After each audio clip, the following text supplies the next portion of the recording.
Good evening, everyone. Happy New Year. Welcome to the Monday, January 4th, 2021 City Council meeting of the City of Bel Air Beach. Please join me for the Pledge of Allegiance.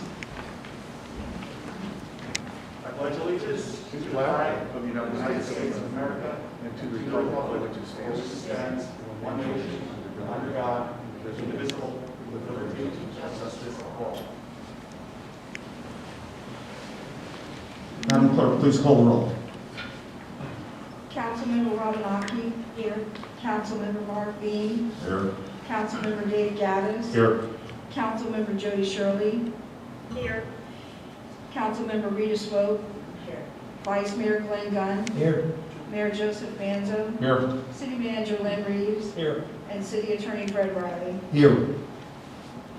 And let the record just note that Jody Shirley is appearing telephonically.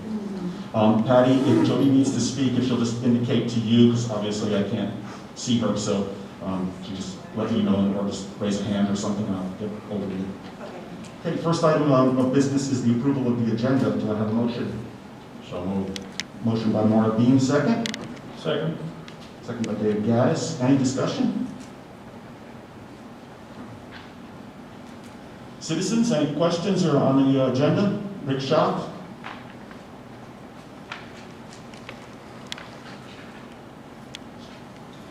Good evening, Rick Schott, 115 13th Street, Bel Air Beach, Florida.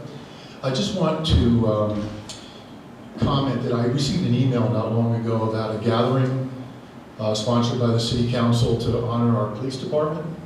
Rick, And- Rick, can I interrupt you 1 second? Yes. This is just on the agenda. We're going to do citizen comments in a second. I'm sorry. Okay, no problem. Any comments on the agenda? Back to council. Maura Bean, last word. I'll entertain a voice vote. All in favor of approving the agenda as is, aye? Aye. Any nays? It's approved unanimously. Patty, I can't hear Jody Shirley. I assume that was an aye, correct? Jody? Jody? Yeah. Okay. Okay, unanimous then. Thank you. Okay, so now citizen comments, Mr. Schaaf. Just as Mr. Schaaf did, if anybody wants to speak, please come up to the podium, give your name and address. You have 3 minutes, and please adhere to our code of conduct, and we appreciate that. Thank you. Sorry for being out of order there. But I did notice that there was a small recognition ceremony here for our police officers. And it may well be that I didn't get the memo, and certainly the City Council has a right to do whatever they want to do in that area. But I'd just like to put out that in the future, if something like that is going to be done, something as important as recognizing our law enforcement, it might be not a bad idea, or it might be a good idea to put something out to the citizens so that some of us could have the opportunity to come here and say thank you to our law officers for all they do for us day in and day out. So I just ask for that to maybe be considered in the future. Thank you. Thank you, Mr. Schaaf. Citizens, any other comments? Seeing no other hands, I'll close citizen comments at this time. Pinellas County Sheriff's Office, you here to present tonight? Yes, sir. Okay, please come up. And Deputy, if you'll just give your name for the record, right up here.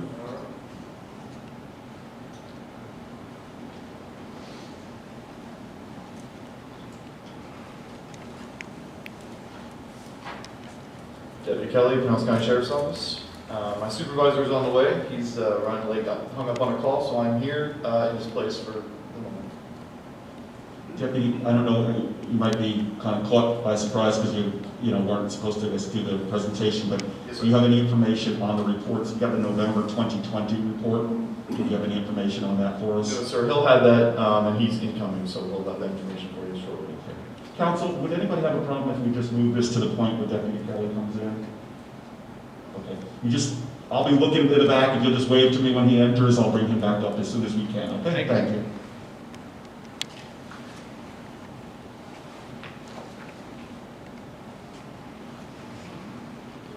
We have 4 items on the consent agenda. I'll read them by title. And just for anyone who's not familiar, the consent agenda, if approved, there's no discussion on this. So if someone wants something off the consent agenda, speak now, or else it will get approved in total here.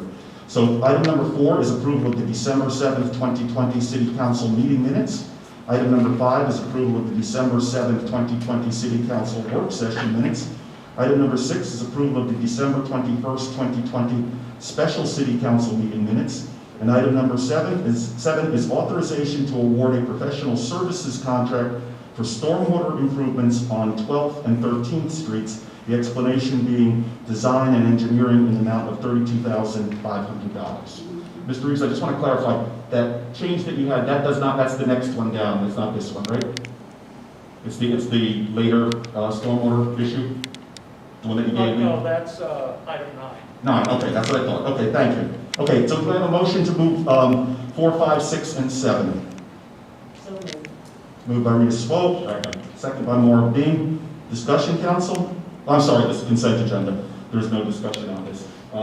So we're going to approve the motion now before us is to approve the entire consent agenda. I'll read it again. Approval of the December 7th, 2020 City Council meeting minutes. Approval of the December 7th, 2020 City Council work session minutes. Approval of the December 21st, 2020 special City Council meeting minutes. And authorization to award a professional services contract for stormwater improvements on 12th and 13th Street. The description being design and engineering in the amount of $32,500. A yes vote approves all items 4, 5, 6, and 7.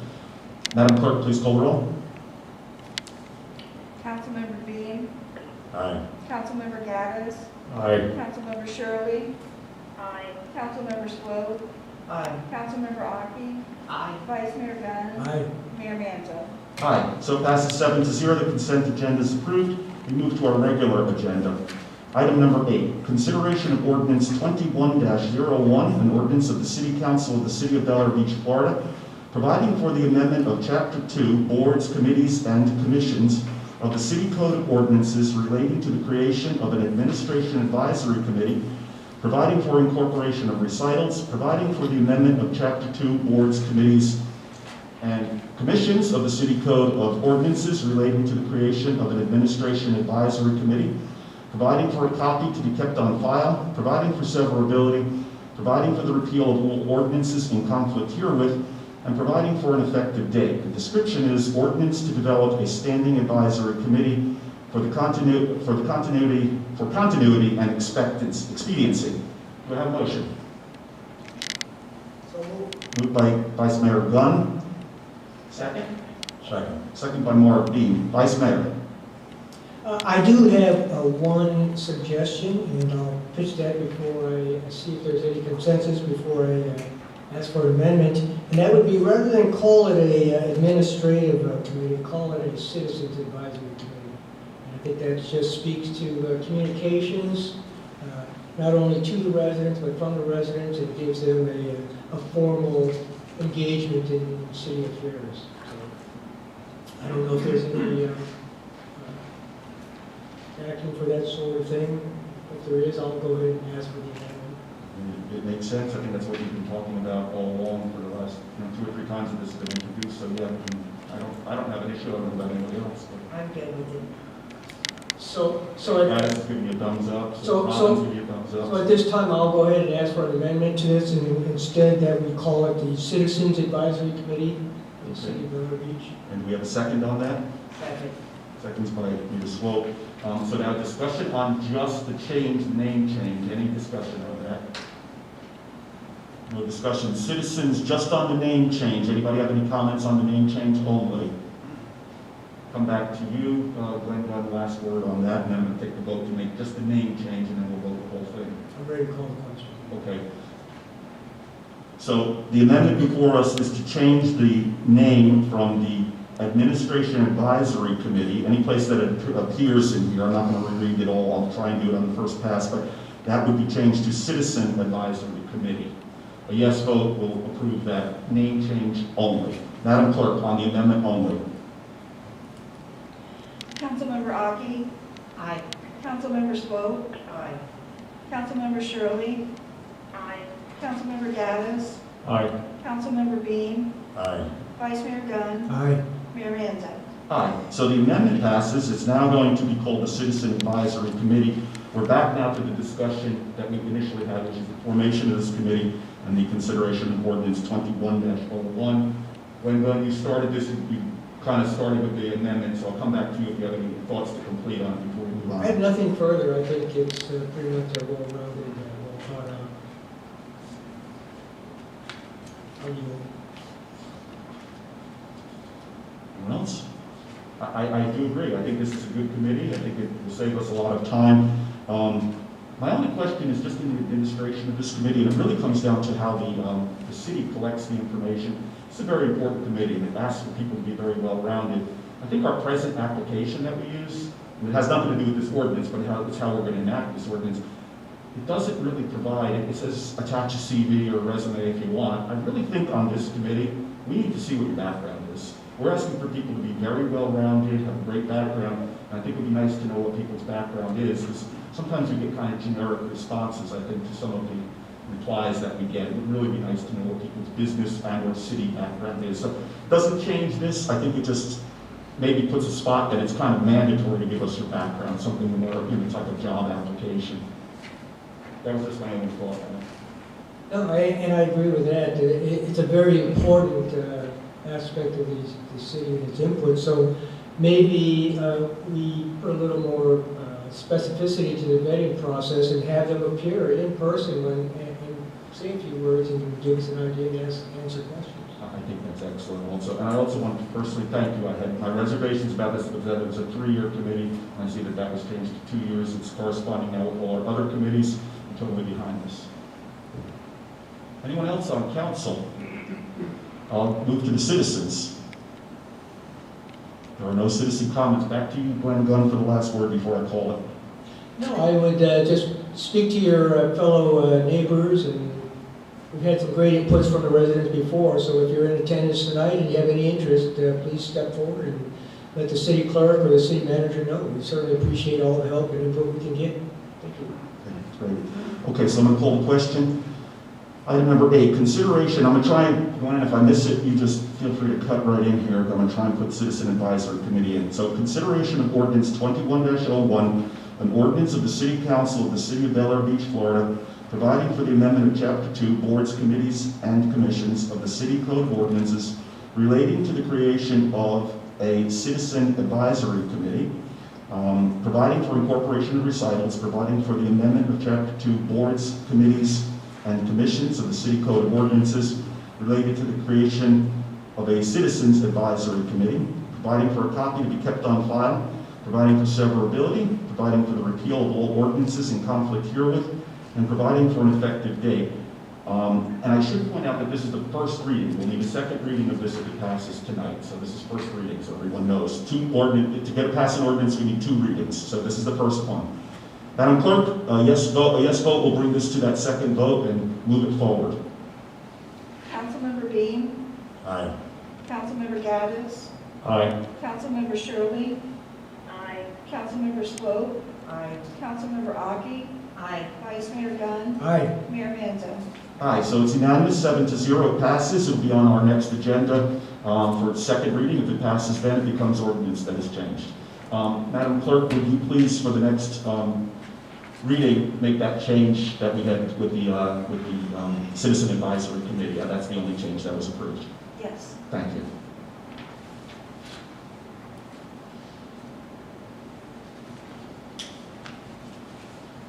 Okay, item number 9 is consideration of resolution.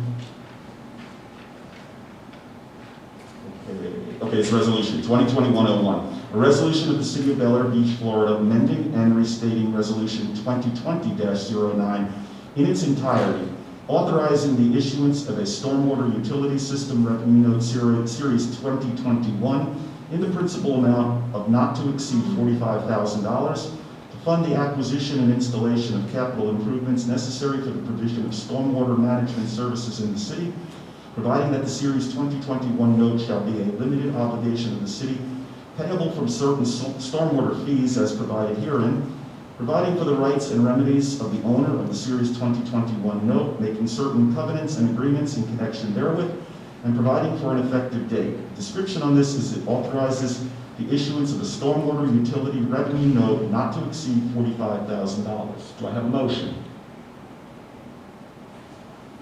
So moved. I had a tie there.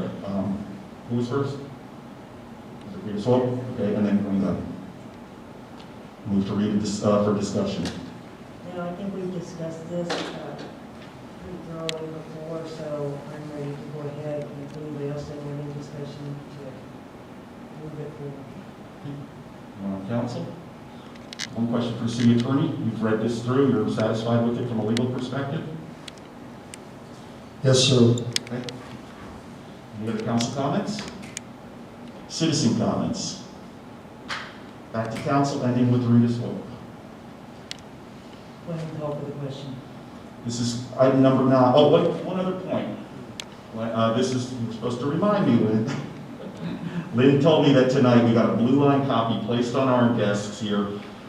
Section 9 was amended by the instruction of the bank, correct?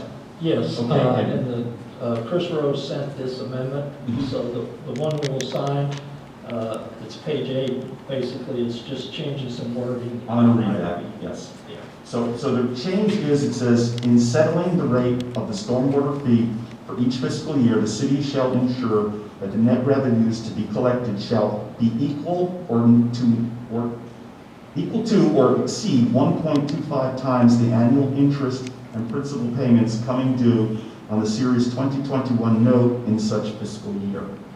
Does that change anybody's ideas on this? Anybody want to say anything on council? Clean up. I would just ask for the benefit of the people who are in attendance tonight, if the city manager could just take 30 seconds and recap what this is for, just so that everybody in the audience understands. Mayor and council, this is for the bond validation that we did earlier in the spring. We went to court to get validated, and this is one of the requirements of the bond. It's a 3-year loan. The interest rate is 3.75%, and as we already stated, it won't exceed $45,000. We're going to utilize it for us to buy the check valves for the rest of the streets down and get a head start on up to 18th Street, to get a head start on putting those check valves in before we get to the point where we work on their stormwater system. In the validation process, that's kind of like we bring suit against ourselves to make a legal determination of how strong this stormwater policy is. Right. Thank you. Lynn, I have one follow-up question to that.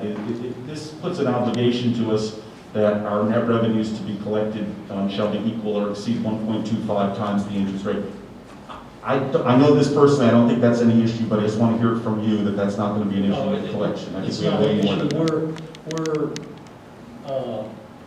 I think our estimated collections are like 170,000 a year, so this I knew it was well over 100. Okay. Good. I'm going to go back to the citizens in case there's any comments because I just added that piece. Is there anything from the citizens? Back to council. Let's call this. So, item number 9 is consideration of resolution 2021-01, a resolution of the city of Bel Air Beach, Florida, amending and restating resolution 2020-09 in its entirety, authorizing the issuance of a stormwater utility system revenue note series 2021 in the principal of not to exceed $45,000 to fund the acquisition and installation of capital improvements necessary for the provision of stormwater management services in the city, providing that the Series 2021 note shall be a limited obligation of the city payable from certain stormwater fees as provided herein, providing for the rights and remedies of the owner of the Series 2021 note, making certain covenants and agreements in connection therewith, and providing for an effective date. A yes vote passes this. There is no second reading. Madam Clerk. Councilmember Gaddis, Aye. Councilmember Shirley, Aye. Councilmember Swope, Aye. Councilmember Agi, Aye. Councilmember Bean, Aye. Vice Mayor Gunn, Aye. Mayor Manzo. Aye, it passes 7-0. This is approved. City Manager, you'll move forward with this then? Yes. Okay. I see the sheriff has arrived. You ready to give that report? Okay, welcome. Come on up.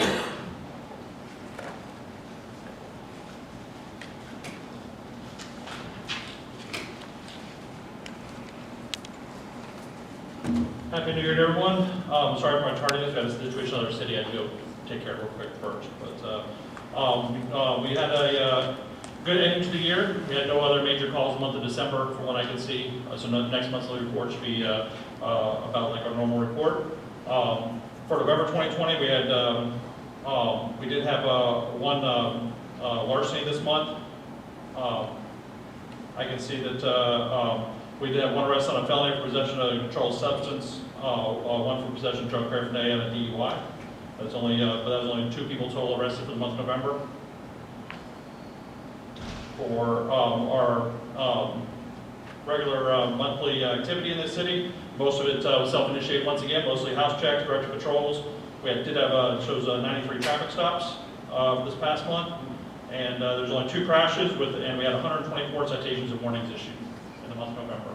So, hope everyone had a good New Year. Did anybody have any questions reference monthly report? Sure, I did, and maybe it's just a typo or placed in the wrong line, but we have a felony in November 2020, it says forcible sex offense, and you didn't mention that, so I just wondered. I just went back to page 1. I was looking the wrong month on that. Yeah, I will get some information on that for you.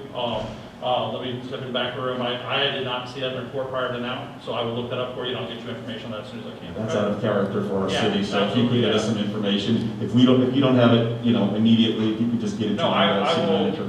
I will get that for you before the end of this meeting. Okay. That'll be wonderful. Okay. Just signal to me when you're ready if you want to speak Yes, again. Mr. Mayor. Thank you. Any council comments or questions?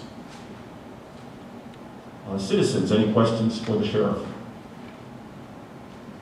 It's great to hear that December was a good month, so yeah, let's just find out. I think I saw very few offenses for the month of December, so I think we're going to look good next month. So let me go look this up for you, and I'll let you know what I find. I appreciate it. Thank you very much. Okay, we're back to the regular agenda. We're now on item 10. This is the consideration of creating a City of Bel Air Beach policy to specifically address remote attendance as well as a quorum physical presence for the rapidly changing manner of conducting business electronically. The description says, develop a concept for remote attendance by City Council and the residents in alignment with the Florida's Government in the Sunshine Law and budgeting, acquisition, and implementation of the necessary equipment. So first, do I have a motion? So moved. Ms. Wolf makes the motion. Second. I think that was Marv, or was it Dave? Fight it out. Marv. I'll go to Rita Swope. Yeah. First, we'd like to ask who put this on the agenda, That was me. and I'll go ahead and defer to you, Vice Mayor Gunn. Thank you. If everyone will dig through their stack of enclosures in front of them, they'll find a 4-pager with just some slides on it. I put some notes and thoughts for everyone. I just want to make sure that Jody can hear me on the phone. Sometimes I know being on the other end there, it's kind of tough here. Yeah, it's very difficult, but... Yeah, okay. I'll do my best here. So I'm looking at the slides. There's 2 slides on each page. I'm not sure there's enough for the audience or if there's any out there. But in essence, what I'm trying to do is just bring the city policy into alignment with what we've been basically doing during all the emergencies. And as I started doing some research on this thing, what I find is a lot of other municipalities have had standing policies in effect since the 2010-2014 timeframe. So what we've been doing isn't far from what the norm is on this thing.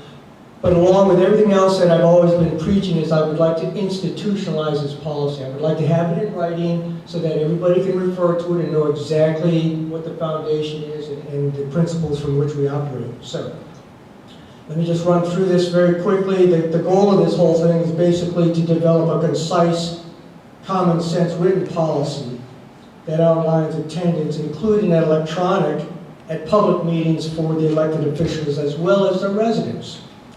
If you go through the second page there, the third slide, the policy should, and what I've done is Excuse encapsulate. me, let me just interrupt you for a second. Point of information. I don't have that document. You're next. Thank you. Continue.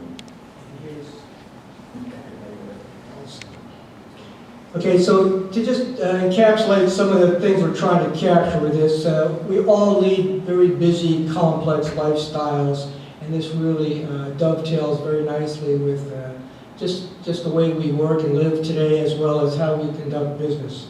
So in essence, this policy should number one, enable the effective and efficient conduct of city business. We definitely need to align with the scope and intent of all the Florida statutes, the Bel Air Beach Charter and code requirements, and of course our strategic plan.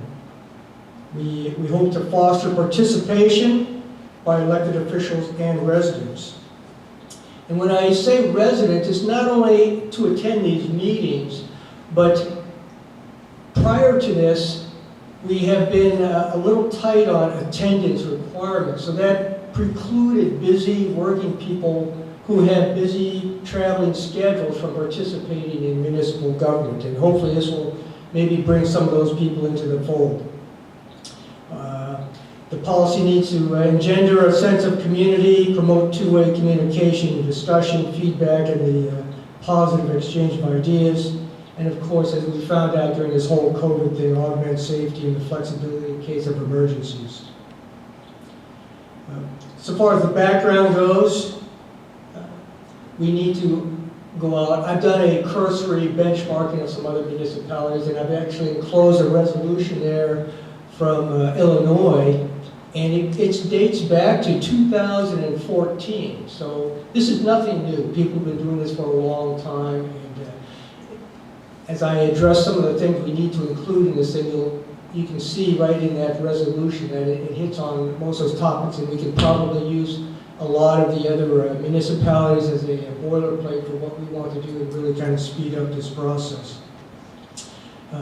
In the previous background information that was sent out, there was a white paper by this Robert Eschenfelder, and again, it goes back to 2010, and he discusses the modern sunshine laws in Florida and how attending public meetings electronically is basically consistent with all the sunshine requirements imposed by the Florida statute.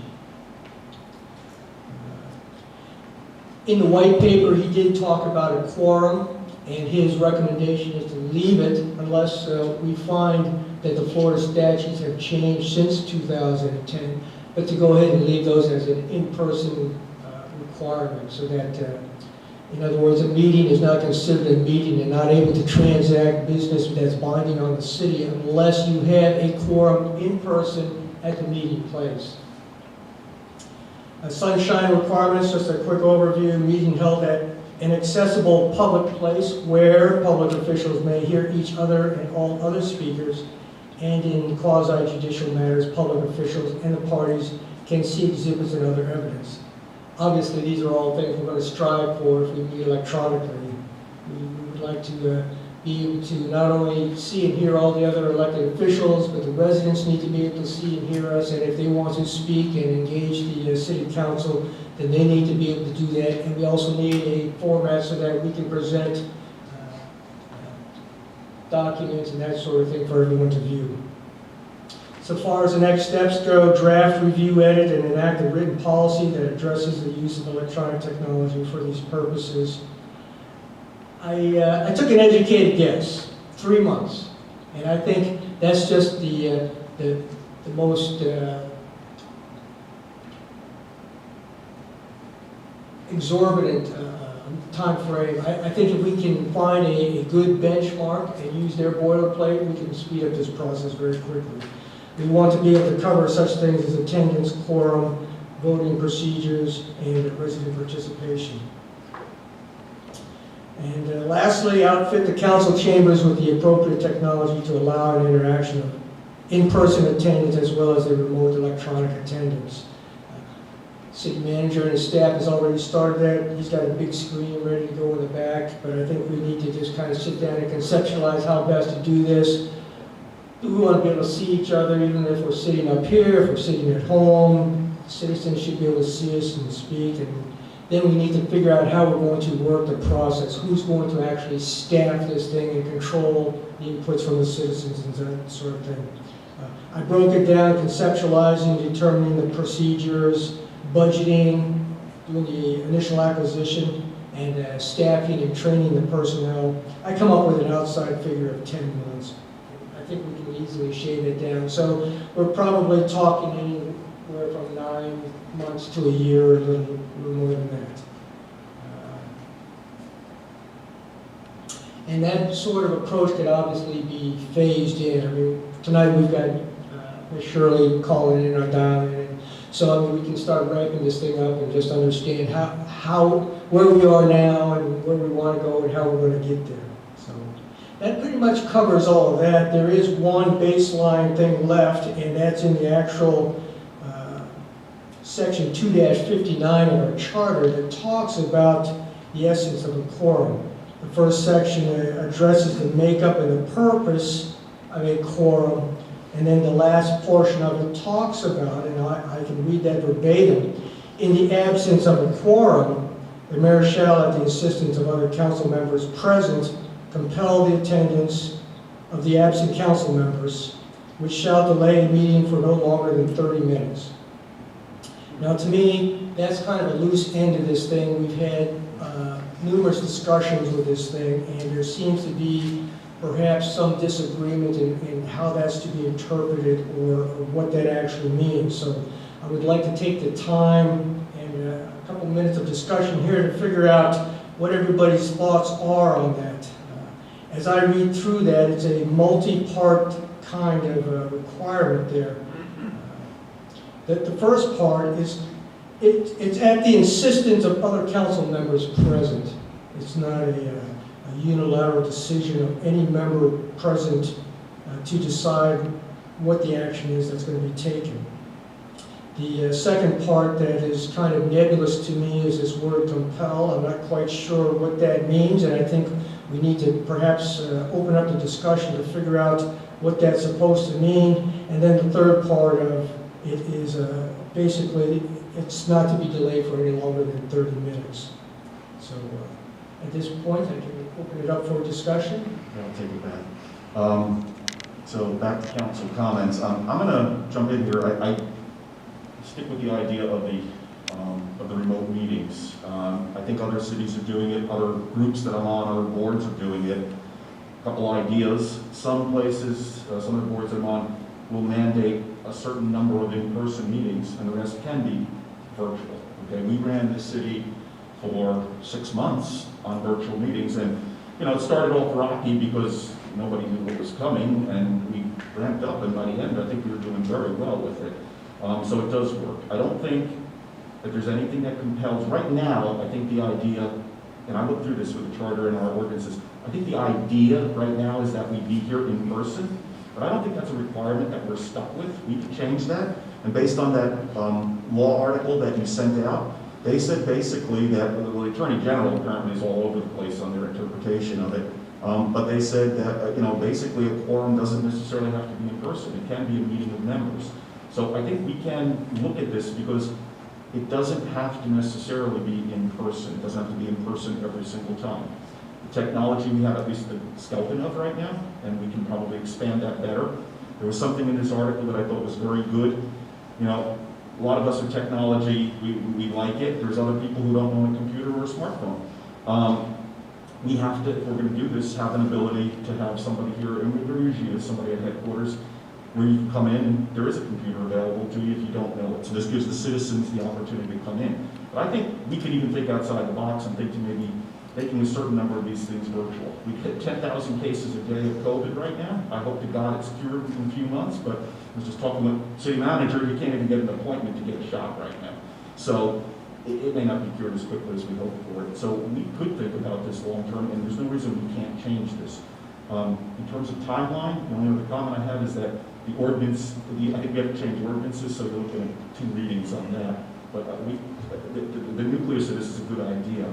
I think we can flesh it out as a council to the detail on it. So, as for 2-59, I'll tell you what Paul Marino told me, a former attorney. He said basically, if the city council is sitting home, you could compel their attendance, which isn't totally correct because it says somebody else has to be brought by the people that are here, compel their attendance and basically actually have them brought to the meetings. I think that's a very severe thing, but by the same token, business has to be done. People can't boycott meetings. So I would hope we never have to use something like that. I don't care if we take it out or not, but if you get a council that decides to stay home, there are new rules. You have 4 absences before they're off council, so it could be months that this city is deadlocked. So that's my own comments on it. Okay, I'll take those in the order you presented them. Number one is, I think if you go back and you read that, You know what, let's go back and, let's get all the council comments, and then it'll come back to you on the second go around. Actually, it goes back to Reed and then works its way back down. Anyone else? Sure. Facing the problems that the country is going through right now, I think overall, we've done pretty well to adapt whenever we're all out of the building. We also seem to do very well whenever we're all in the building. The one problem we have is the mixed setting, where you have some people here, with some people on the phone, and you're always going to have people that are at home that would prefer not to come in, but are interested in our meetings. In a nutshell, the piece that's missing really is something to support some type of multimedia device here, which we've discussed a little in the past. It wasn't the correct solution for us, and I'm not really sure what is the correct solution. As far as this understanding of the compelling council members to attend, I'm not sure if we really have, this has been a major issue for us. It barely came up. It came up almost once, so hopefully it'll never come So, up again. I'm a little, I guess I'm trying to figure out where this actually came from, why this was included in this presentation. But beyond that, I am all for this moving into a solution for our future, because like you say, cases are ramping up. Even if they slow down, I don't think we're going back to what we used to know for any time soon. So I'm all for it. Mark? Well, I agree with Dave. The thing we have to do is get the technology in place so that, like the situation we have tonight with Councilwoman Shirley on the phone, it'd be nice to see her on video and back and forth. And again, with any call-ins that we have, the same way. I think it can be done. We just have to put some money in budget for it and get it done. Very important. Robin or Jody? Everybody said what I was thinking. Patty, does Jody have any comments? Patty, can I say something? Yes, go ahead. Is it, I can right now? Yes, you Yes, have the the mayor floor. recognized you. Yes. Okay, okay, so there is a perfect example. Patty, I can barely hear that, and I'm like 10 feet away. I think that Mark had mentioned me, I heard about every other word, I did not even hear the mayor. Okay, hold on. Jody, and they can't hear you either, so could you speak a little louder? Oh gosh, I'm talking right into the phone. Okay. Yeah. Wait, here we go. Is that better? Oh, that's great. There we go. Thank you. That was Okay. my fault. Okay, so what I was saying was I said that, just to the point of the subject here is I heard Mark speaking, but only heard very faintly, did not even hear Mayor recognize me. So it's very difficult when you call in. I mean, and quite honestly, I'm sure that Lynn didn't share with you why I'm out. The reason I'm out is because I think I might have been exposed to COVID, and I didn't until tests come back from the people who think they might have it. I didn't want to expose anyone else, so I decided it was best to stay home. We all have lives outside of being council members, and so therefore I think it's kind of important to have some flexibility. Plus, I think it's really important to have resident participation, and I think you'll have more resident participation if we have some multimedia communication available rather than this call-in, which is very, very, very difficult to figure out. So, Len, thank you for bringing this to the council. I appreciate it.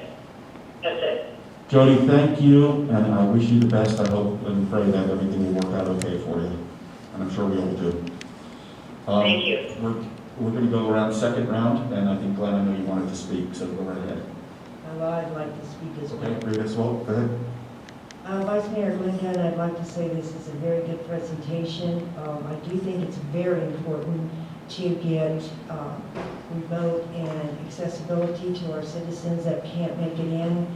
I agree with the timeline and all of that and the purpose of it, and I do think we need to look at equipment, see what we do need to get. As far as the quorum thing, that did obviously come to a head in the last work session meeting. I don't think anybody should be able to compel any member to come back in, because actually it would be a violation of the sunshine law, in my opinion, for the mayor to ask any remaining council members here if there isn't a quorum here, because you're not supposed to have any conversation. So as far as compel the attendance, I'd like to see that, we can just take it totally out. That's just giving somebody extra authority to threaten, basically to have other people arrested. I mean, Vice Mayor Blankenship, you were threatened to be arrested on December 7th, which is a very important day in our history for our military. You are obviously served in the military, and thank you for that. But to arrest the Vice Mayor of this city on December 7th was absolutely difficult to even listen to that. So that's my opinion on this. Vice Mayor, you're next. I'll take them in some of the order. I agree with the idea that in-person meetings are important, but I think we need to have that flexibility, and maybe when we construct this thing, we come up with some reasonable schedule, maybe once a quarter, once a semi-annual period, you have a requirement for a full council meeting in person. That's to be decided, I guess. I think if you go back and you look at the law article, and it's going to be up to the city attorney to probably research and find out what the latest attorney general opinion is on this so far as that, but the fellow who wrote that white paper suggested you leave quorum in person to avoid any conflict if at a future date Florida decides to stay with a in-person quorum, because that would mean that if you had any meetings prior to that, it might invalidate any actions taken by the city where you did not have an in-person quorum. So that was merely his suggestion, if you go back and you look through that white paper. And I think if we can't find any changes, then that may be a good thing to think about, is just stay with an in-person quorum along that. This idea of compel, I agree with what Rita said, and maybe it slipped some memories, but there was a very strong arm statement made at a previous council meeting where there was well, if you decide to leave the meeting, I am going to compel the sheriff to bring you back. Well, I'm not quite sure. First of all, as I said, the whole discussion about compelling is multi-part, and it's not a unilateral decision made by the mayor. It's made at the insistence of the remaining council members there. So it's not a unilateral decision that's made. Secondly, I would like to know what compel means. City Attorney, I'll ask you. Hang on. At your point, we'll ask you can ask the question, but you're speaking for now. And I've made my point. So I don't believe that word compel means that you ask, not even ask. I think the frame of reference at that point on December 7th was, I'm going to direct the sheriff to bring you back if you leave this meeting. And I do not believe that's to be a proper interpretation of compel. I mean, in my mind, compel means we can ask the city clerk or the city manager to call a council member to please return, and like part 3 of 2-59 suggests, if that can't be done within 30 minutes, that's the end of the meeting. So I would at this point ask the city manager what's his interpretation of compel, and then I'm going to follow that up with the city attorney, and then we can even ask the supervisor of the sheriff's detail here what they... We'll go through the council first, and then we'll come back to their questions later. Please note those questions. I'm going to speak about what was said because it's information that's incorrect. I'm going to remind everyone of what exactly happened on December 7th. And you can go back and look at the tape. And I've got Robin next. We had 4 people here. We were having a work session discussion. One individual was speaking, a citizen, I called a point of order. I was interrupted by the vice mayor. That's against our rules. Told me to let them speak or I will leave and you will not get a quorum. I didn't say anything, and then he said, what are you going to do, arrest me? He stood up, held his hands out, and he said, what are you going to do, arrest me? I said, go ahead and do it and watch what happens. I'm going by what our former city attorney told me, okay, and the information is there. Now, he sat down and we concluded the meeting. But if people are going to act up and break quorum and disrupt this meeting, then we will do whatever is on the ordinance. Whether you like the ordinance or not, it's still our ordinance. If you don't like it, we remove the ordinance. There's a procedure for that too. As for whether I thought we were going to talk about meeting remotely and not talk about existing ordinances, because that really isn't in here. But since we're getting way off topic, if we're going to talk about compelling attendance, I already explained what I think the reason was. I didn't pass that rule. That was passed with a prior council many, many years ago. And it's so that you can't have people sitting home. We had 2 members of this council walk out that night prior to the meeting. We had 1 member walk out in the middle of it. You can't do business if everybody's going to go home. As for in-person versus not in-person, the Florida Attorney General's opinions are all over the place. And Fred, I think it's unfair to place this on you to be the Supreme Court and figure out what they're trying to say. I know they're advisory only, but there's plenty of organizations in Florida that are meeting without quorum, right? Without in-person quorum. And this article said that we aren't going to do it. It is not fair, particularly in the middle of a pandemic, that certain people have to come here and other people can take days, weeks, months away from the city and just choose to sit home. I mean, hey, I like sitting home. I can sit there in my slippers and conduct these meetings. I don't have to get in a suit and tie. It's really nice. It kind of puts it a little bit more difficult for those who do come here. I do agree we should have at least 1 meeting per quarter, maybe 1 meeting per half in front of the citizens, no matter what.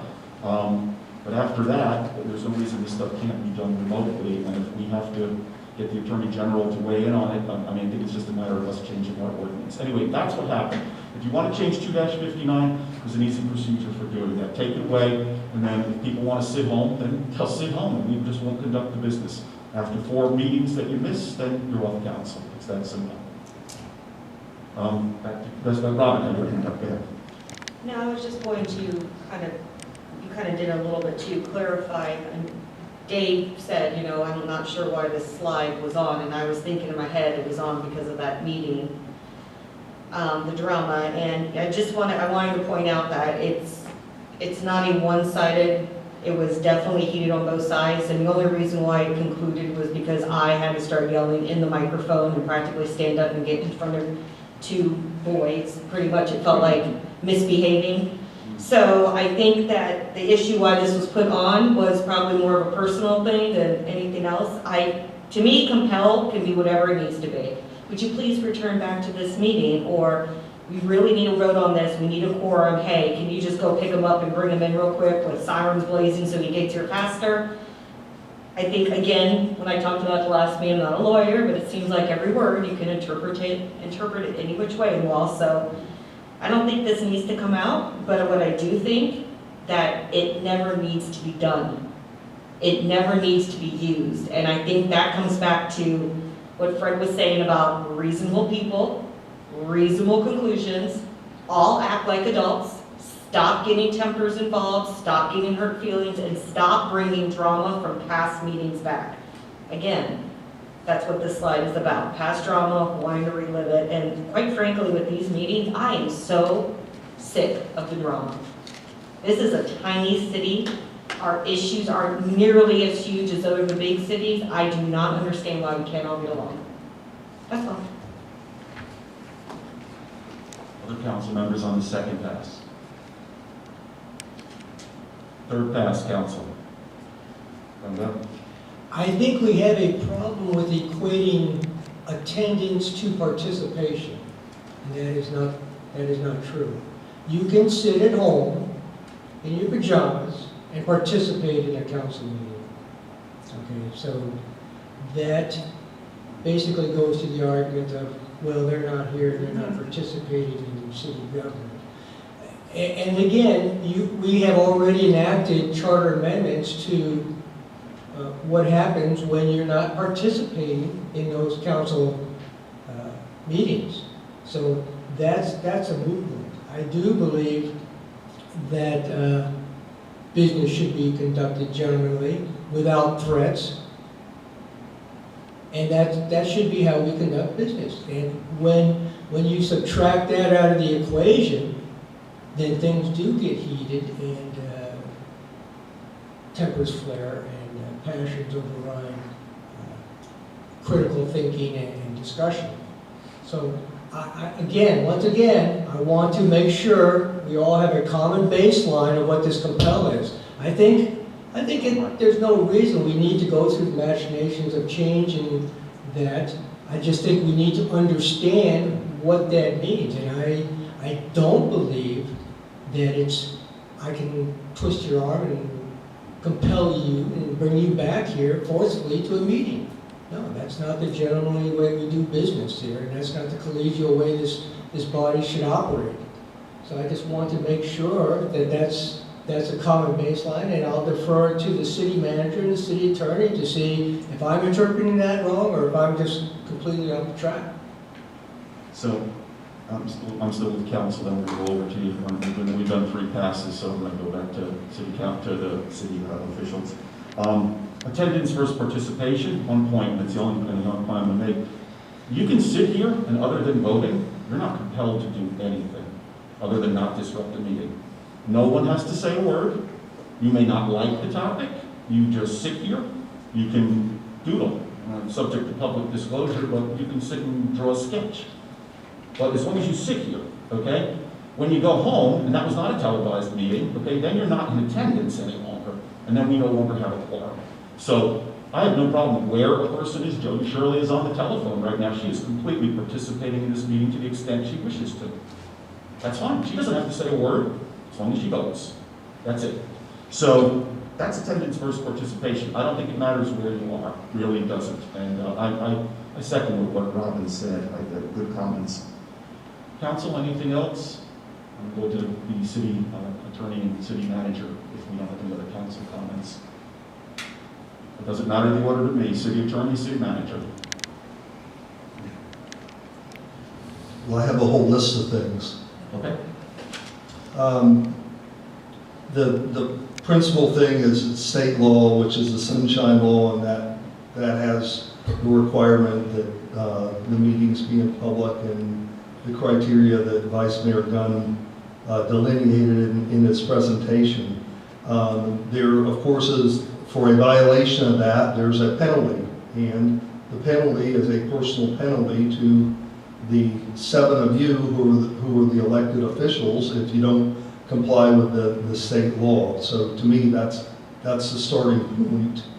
The several people, Vice Mayor Gunn and Mayor Manzo, have said the same things that I have assessment I made reading the article. That was the first time I'd ever seen an article that had all of those up to that point listed. I had at one point or another read many of those Attorney General opinions, and the reality is they are indeed all over the place. And it's, you know, most folks I hope realize an Attorney General opinion is an opinion. It doesn't have any binding authority to it. It's basically the current current Attorney General's view of the law at that point in time. The ones that count are the case law, and the case law I would suspect is also all over the place. I want to point something out to me that's very significant about 2020. You had to adapt during the pandemic, and the reason that you were able to do the remote meetings is because primarily the governor issued a series of executive orders that gave flexibility to the cities and counties to have meetings so that we could get through the COVID period. As far as I'm concerned, when the executive orders expired, we returned back to the previous regulatory scheme or statutory scheme, which was having the meetings in person. So as much as you may want to revert to that period of time, I would say, absent executive orders or absent statutory changes, I don't know that you're going to be able to do that. I'm going to take a contrarian's view of all I've heard, and I want especially Vice Mayor Gunn to know this. I read all the material you provided, and I pondered it quite a bit over the last 2 weeks or so that I've had to ponder it. It's not the only thing I thought of, though. Thankfully, I had other things to think about as well. But the contrarian's opinion is, if you want the law, there to be a change, then my suggestion to you is that you advocate the legislature to make a clarification that basically is the argument that the law should catch up with the technology. And I think I said before to this council, there's always a lag between the technology and the law, or excuse me, the other way around. There's always a lag between the law and technology, and technology is always in a race to catch up. It never catches up because technology just moves too fast. But I don't know the last time that the Sunshine Law related to public meetings was revamped, but I would say it's been long enough ago that a lot of the technology capabilities were simply not taken into account. And the one good thing out of COVID, if there was ever any, was that people learned to work in a different manner, including this council and other cities and counties all over the state of Florida. But my suggestion to you is, I don't know that I'm that enthusiastic about creating a policy, although if that's what you want to do, I certainly will be up for the task. My hard suggestion to you is to lobby the legislature to change the law so that it's a statewide issue. This is not the only city that's grappling with this type of thing, and I think the beauty in getting the law changed is it takes you out of the potential for somebody asserting that you're violating the law. I'm very much oriented towards safe harbors, and the safe harbor that you have when all 7 of you are here is there's simply no issue, but that with 7 of you present, there is a quorum and there's full debate and discussion of every issue. When you start to have 1 or more or 3 people be absent, I think you get further away from the safe harbor. And I personally would always encourage my clients to pursue the safe harbor, and limit the number of times you're going to venture far from it. The last thing I will say is on the compel issue. That's what Vice Mayor Gunn recited, what's in the city's code. That's a provision that you can change if you want to, because it's in the code. And I will make the observation, compel isn't defined, and the code provision does not delineate the manner of the compulsion. So when the term is in legal evaluation, when the term is not defined, then the general principle that is applied is that you use the general meaning that word has.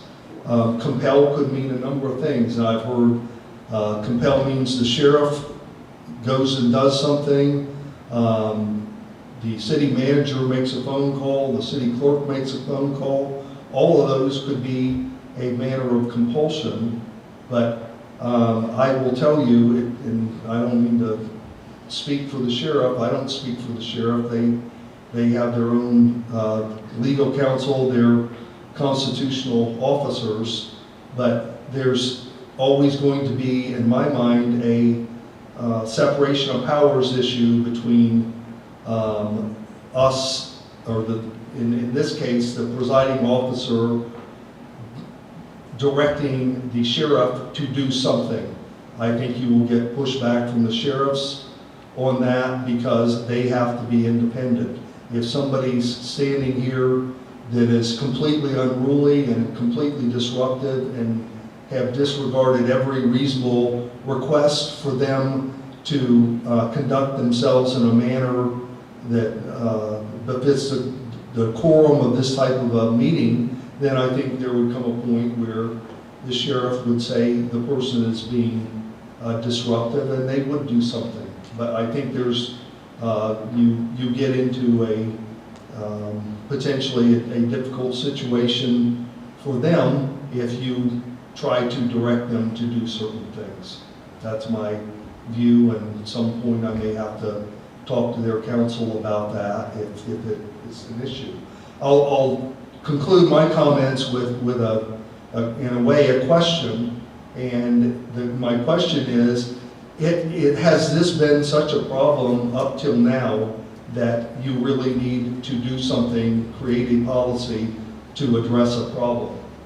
During the time that I've been here, you've never canceled a meeting due to a lack of a quorum, and you, I think, have always, and Lynn can speak better to this than I, but the times where there have been people away on vacation or sick, you've had them, the council members, communicating with either Patty, Lynn, or both, and you've, worked things out so that you didn't have a meeting where a lot of people came here and you simply couldn't go hold the meeting. So I'm asking the question, is it really that big of a problem that you need to do something different? And if it is, and it's a concern that is a concern for the future, I'm all for being aware and planning for the, how to do things better in the future. And I think I applaud Mayor or Vice Mayor Gunn, that's absolutely an issue you should be constantly considering. But I, again, will end with, is this really that big of an issue? City Manager, do you want to add anything? Yeah, my thing with this Zoom, or whatever you want to call it, I think we found out a lot of things over the past few months, and I had talked to our IT guy about what would I need to do, because I think we gained a lot of public input when we were on those Zoom meetings. And I think that is an important faucet that we need to go forward and move forward to do something in here that we can do that. The council's going to go to iPads here probably in the next few months, because that's part of the budget process. And I think the opportunity, if there's a way for the public to see you visually, and they're at home and they want to call in and talk to the meeting because they don't, they can't get here, or for whatever reason, if there's something that's important. I think it's important that they have that opportunity. And I really thought that we got a lot of people, a lot more people than what we got here tonight, 10 people, okay, roughly. We had more than 10 people on the Zoom calls. So what that tells me is we need to move forward and try to create something.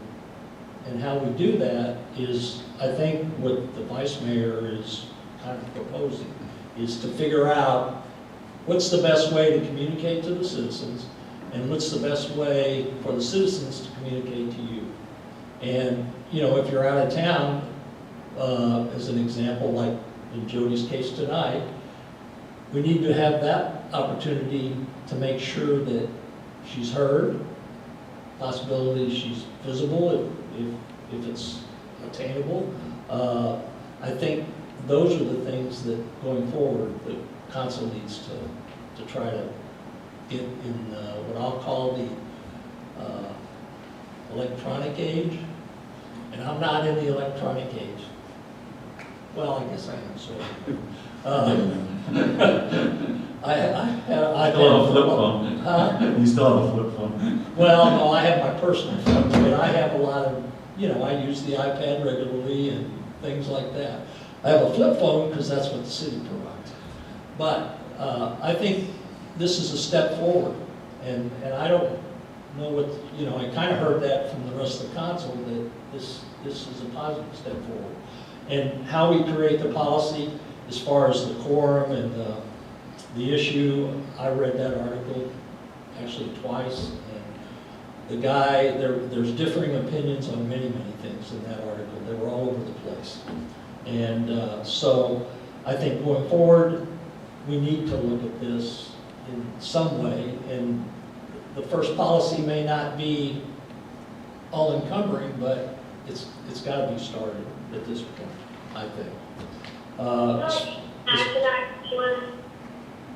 One second, Jody, let me just get Lynn finished and then I'll come over to you.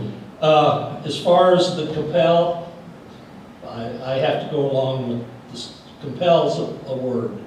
I think that the comment that it says that the assistance of the other council members present, I don't think any of us would want, and I would say from the statutory office of the sheriff, I don't think I could, I don't think any council member could, I don't think the mayor could direct them to go get somebody from their house.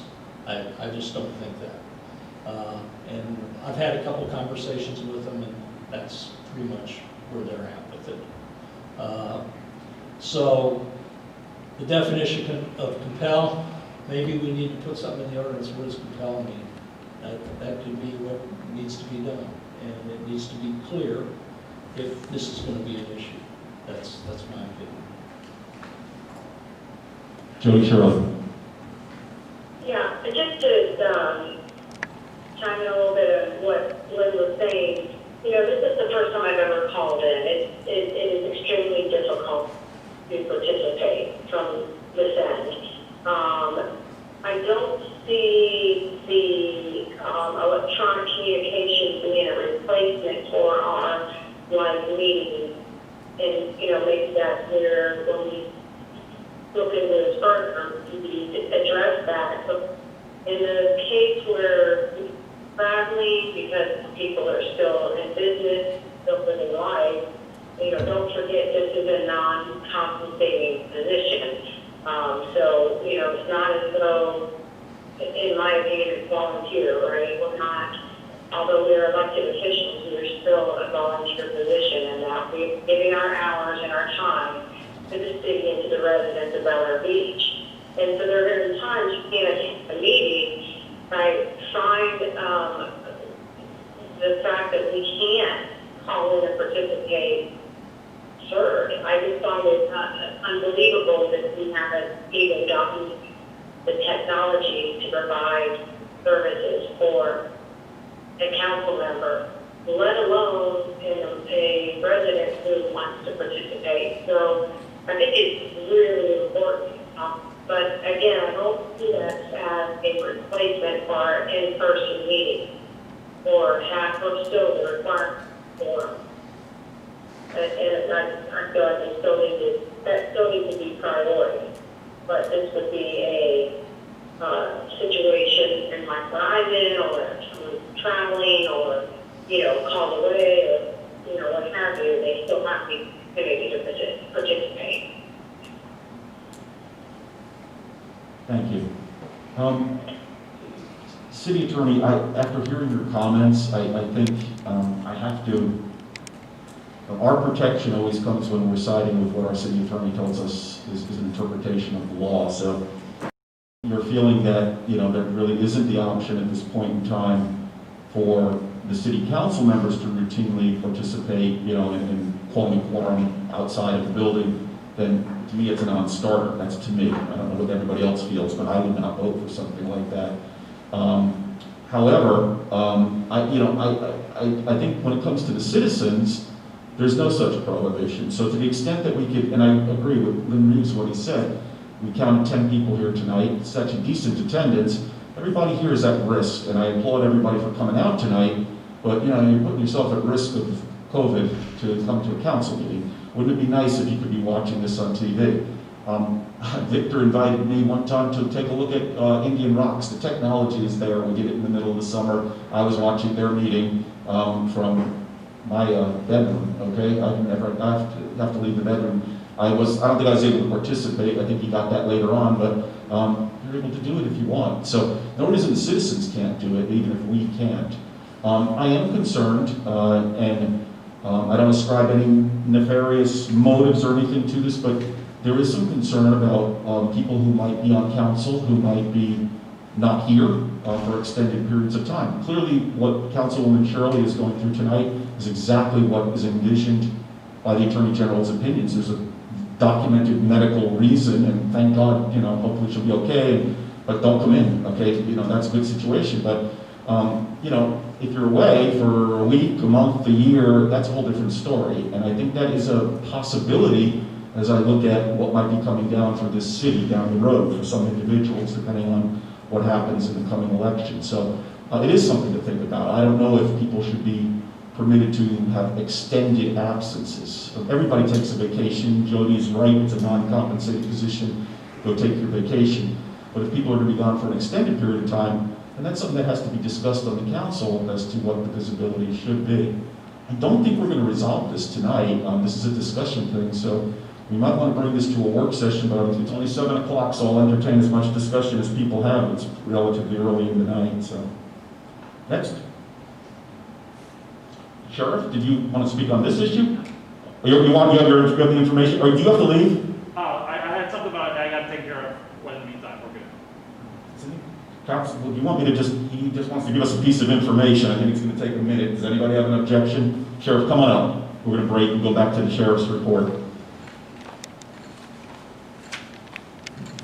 In reference to our report from last month, I was able to find it. I can't give you a lot of details. It involves a juvenile, but the long and the short is that a juvenile was having was in some therapy. I remember an incident that occurred back in July supposedly on a beach, and went to a house, may have been involving some drugs and alcohol, which ended up involving a sexual encounter eventually, and they were embarrassed about it, and they didn't, and at the end of the day, they didn't want to investigate it, parents didn't want to investigate it, but, and so it wasn't taken any further, but we don't know exactly where it occurred either, but it was reported, because the person lives in the city, they said it occurred on a beach and at a house, but we did never find out where those locations were, so it was attributed to your stats, however, that doesn't mean it occurred here anyway, if it did occur, okay?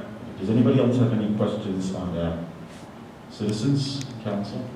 Thank you for the follow-up on that, really appreciate it. I think it sets us all at ease, and hopefully the person will get the help they need, okay? Absolutely. Thank you, Sheriff. Okay, back to our discussion. There's no one on the floor. Glenda. To address the city attorney's comments. One, is this a real issue? Yes, it's a real issue. We hit our stride at the end of the executive orders by the governor allowing us to take this to Zoom meetings and sort of thing. We were really beginning to hit our stride on that. And now we are backsliding with this. We've got Jody calling in on a phone call who can barely be heard either way. So obviously we're backsliding there. And regardless of how this goes, we need to get the technology in place to allow our residents to participate in this thing. And again, participate and attendance don't necessarily equate to one another. Okay. The second thing is to advocate taking the legislative route. Well, this is a legislative route here, and it's within our sphere of influence. And if you want to talk about lag, let's talk about the legislative process at the state level or at the federal level here. Why not legislate within our sphere of influence when we can get things moving within 2 to 3 monthly council meeting cycles rather than try to ramp up an entire state or Florida League of Cities thing. You want to talk about glacial speed, you want to talk about lag, well, by the time we get something moving at the state level on this sort of thing, we will long be gone. That's all I would say to them. No, I was just gonna say, going back to this overall issue, I'm in total support of updating our technology, so in the rare cases of like, for example, like Jody tonight, or our residents able to participate if they're not able to come, but I'm not necessarily in favor of complete remote attendance, as in, I don't feel like coming in tonight, because whatever, so let me just do it and it'll still count. Or, we all have vacations, but hopefully you don't have vacations more than 4 of the meetings, so it shouldn't be an issue if you miss one because of vacation. I have. But you shouldn't be able to go to a second home, be a snowbird for 6 months and do your meetings from there because A, you're not in the city, and B, if that's what you're signing up for, if that's the lifestyle you want to lead, more power to you, but maybe this isn't a position for you because you need to be involved. And going back to the glacial speed, I agree that government all over the country is very slow. But my interpretation of what Fred was saying is that you don't want to be the first city to do it and something happened where it turns out to not be legal and then all our meetings don't count and our votes don't count in effect. So it's kind of more, to me, I interpret it as a safety in numbers. If 10 cities did it together, then you have more of a leg to stand on. But I agree with you, everything's slow. And I don't think this is going to get resolved on the state level anytime soon, but I think we definitely need to update the technology, but as far as allowing remote attendance at the whim of a person, because you just feel like it, you don't feel like coming in, no. Special instances, yes, so I don't know how to reword that, but that's just my input. Any other council comments before I open it up to the citizens? I'd like to address that. Let me see if anybody else is on the next round. Back to the next round, Bill. Yeah, and a good point there, and I would recommend that you go through and look at the boilerplate resolution that I provided, because there's actually guidance at the city level for determining what's an excusable attendance or non-attendance. So I agree with you. It shouldn't be at the whim of just, and I think people come to this job to do the best job possible, and I think most people feel here that there's a huge benefit to coming out and meeting the public and the residents, and this is how business gets done. It gets done in person. So what I would suggest is that we go ahead and take a look at the boilerplate and try to come up with a workable solution to this thing. But I think it's something that needs to be done. I think we need to do the technology side of it, and we need to have some allowances for people to excuse themselves from attendance and yet still participate, not be physically present, but participate in the governance of our community. That's all. Council on the last round here. So now I'm going to open up to the citizen comments. Victor.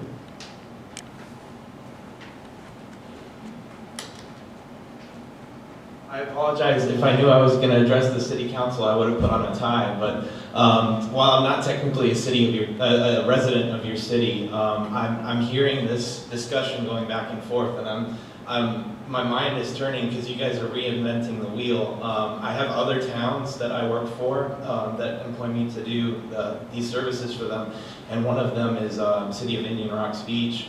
And basically what we have set up there, I spent a lot of time with City Manager Greg Mims over there, and we had the same discussions back and forth, what they wanted to do and have participation and have audience participation.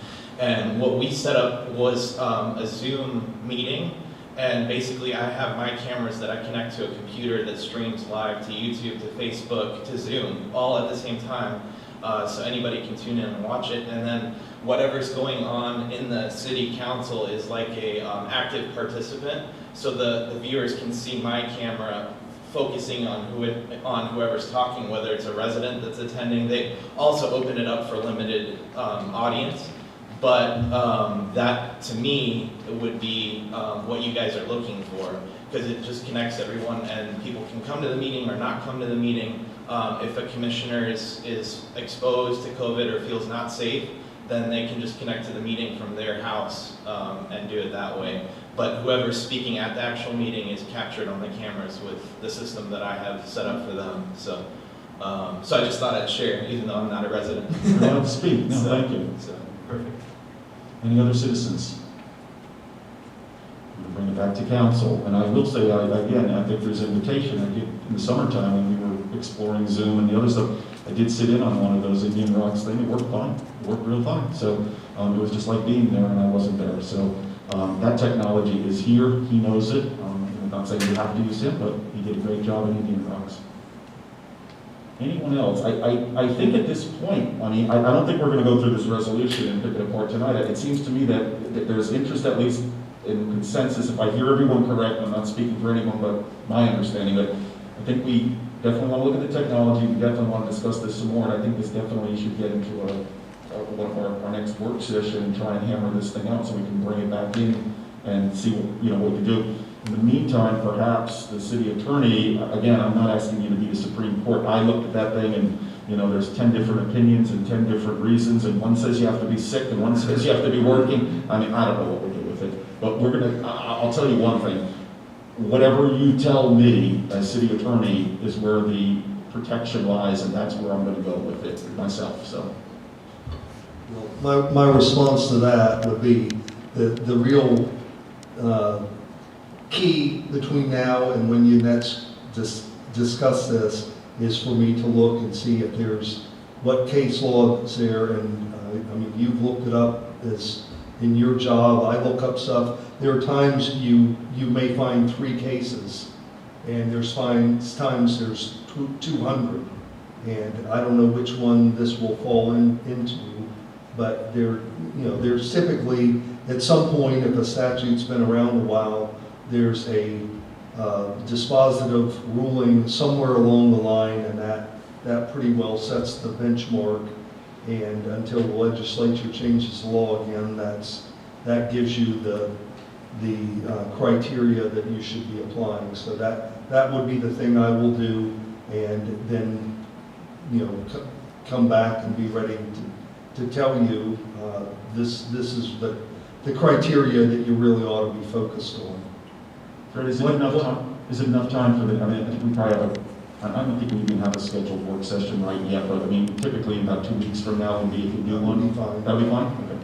Okay. The other thing I was going to say is that the discussion kind of changed, and my question is now, do you want to do a policy related to the establishing a quorum, or do you want to do a policy that relates to putting in place technology so that citizens can participate from a remote place? And to me, those are 2 different kind of things. I think it's all on the table. I think we brought it all out, so I don't think anything was excluded at this point other than the idea of us probably meeting remotely unless we can get something a little bit more firm in terms of case law. But I think everything, at least the way I heard it, everything was on the table, so I don't think we've excluded anything. And I mean, in terms of creating a city-wide policy, Rita Swope had brought this motion, but we can at any point call this question and move this thing forward. But I think where it's moving is not saying we're definitely creating the policy, but we're moving it into a detailed work session with a little bit more information from you and maybe a little bit more chance to review this resolution that Glenn Gunn gave us. Think about this some more so we understand exactly what we're looking for and how we're going to deal with this. Because I agree. I mean, stuff comes up. People do have business arrangements, and what are you supposed to do? You shouldn't have to forfeit an otherwise good career on council because you get called away for a couple of weeks. So I think we should be as flexible as we could be within reason. That's reasonable. What did you say? Reasonable people doing reasonable things, something like that. So. Well, that was a famous quote. I thought it was yours. Any other council comments? Rita Swope, you have the last word.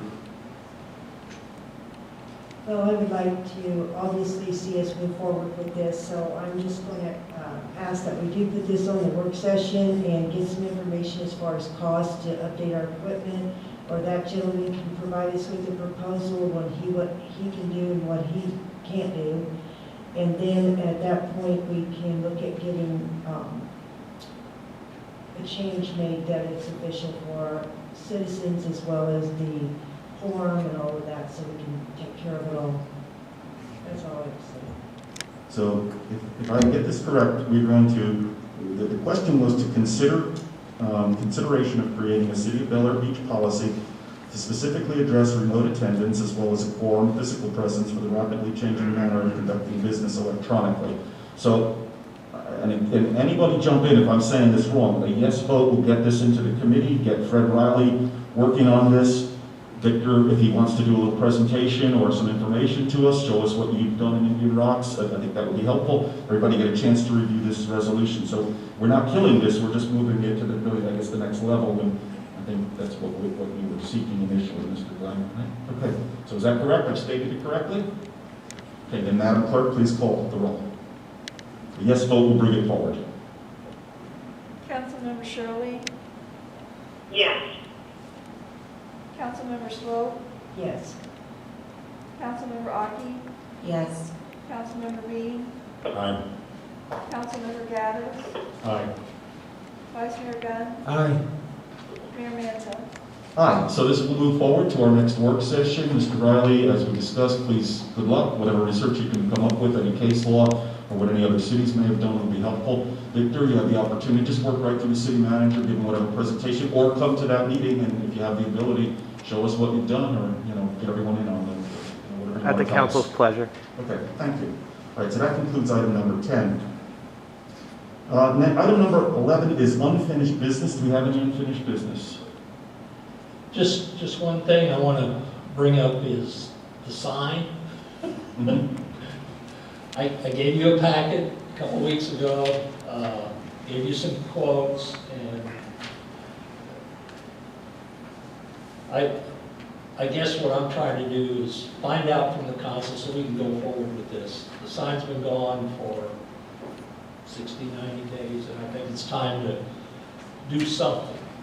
And I know there's mixed feelings about it, and I don't know if you brought your pictures with you tonight, but if you didn't, this was the scenario that we gave for the digital or electronic, just with words, not with flashy pictures, not Santa Claus or any of that.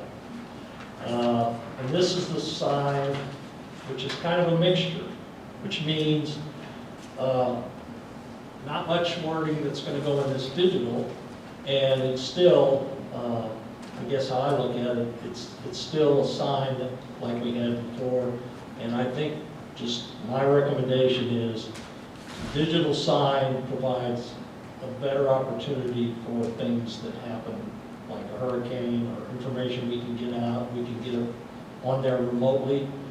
We're not talking about putting pictures up there or anything, we're talking about putting words up there. So the sign, if we even took the digital off and just did this, it's $40,000. Say it again. We didn't hear that number.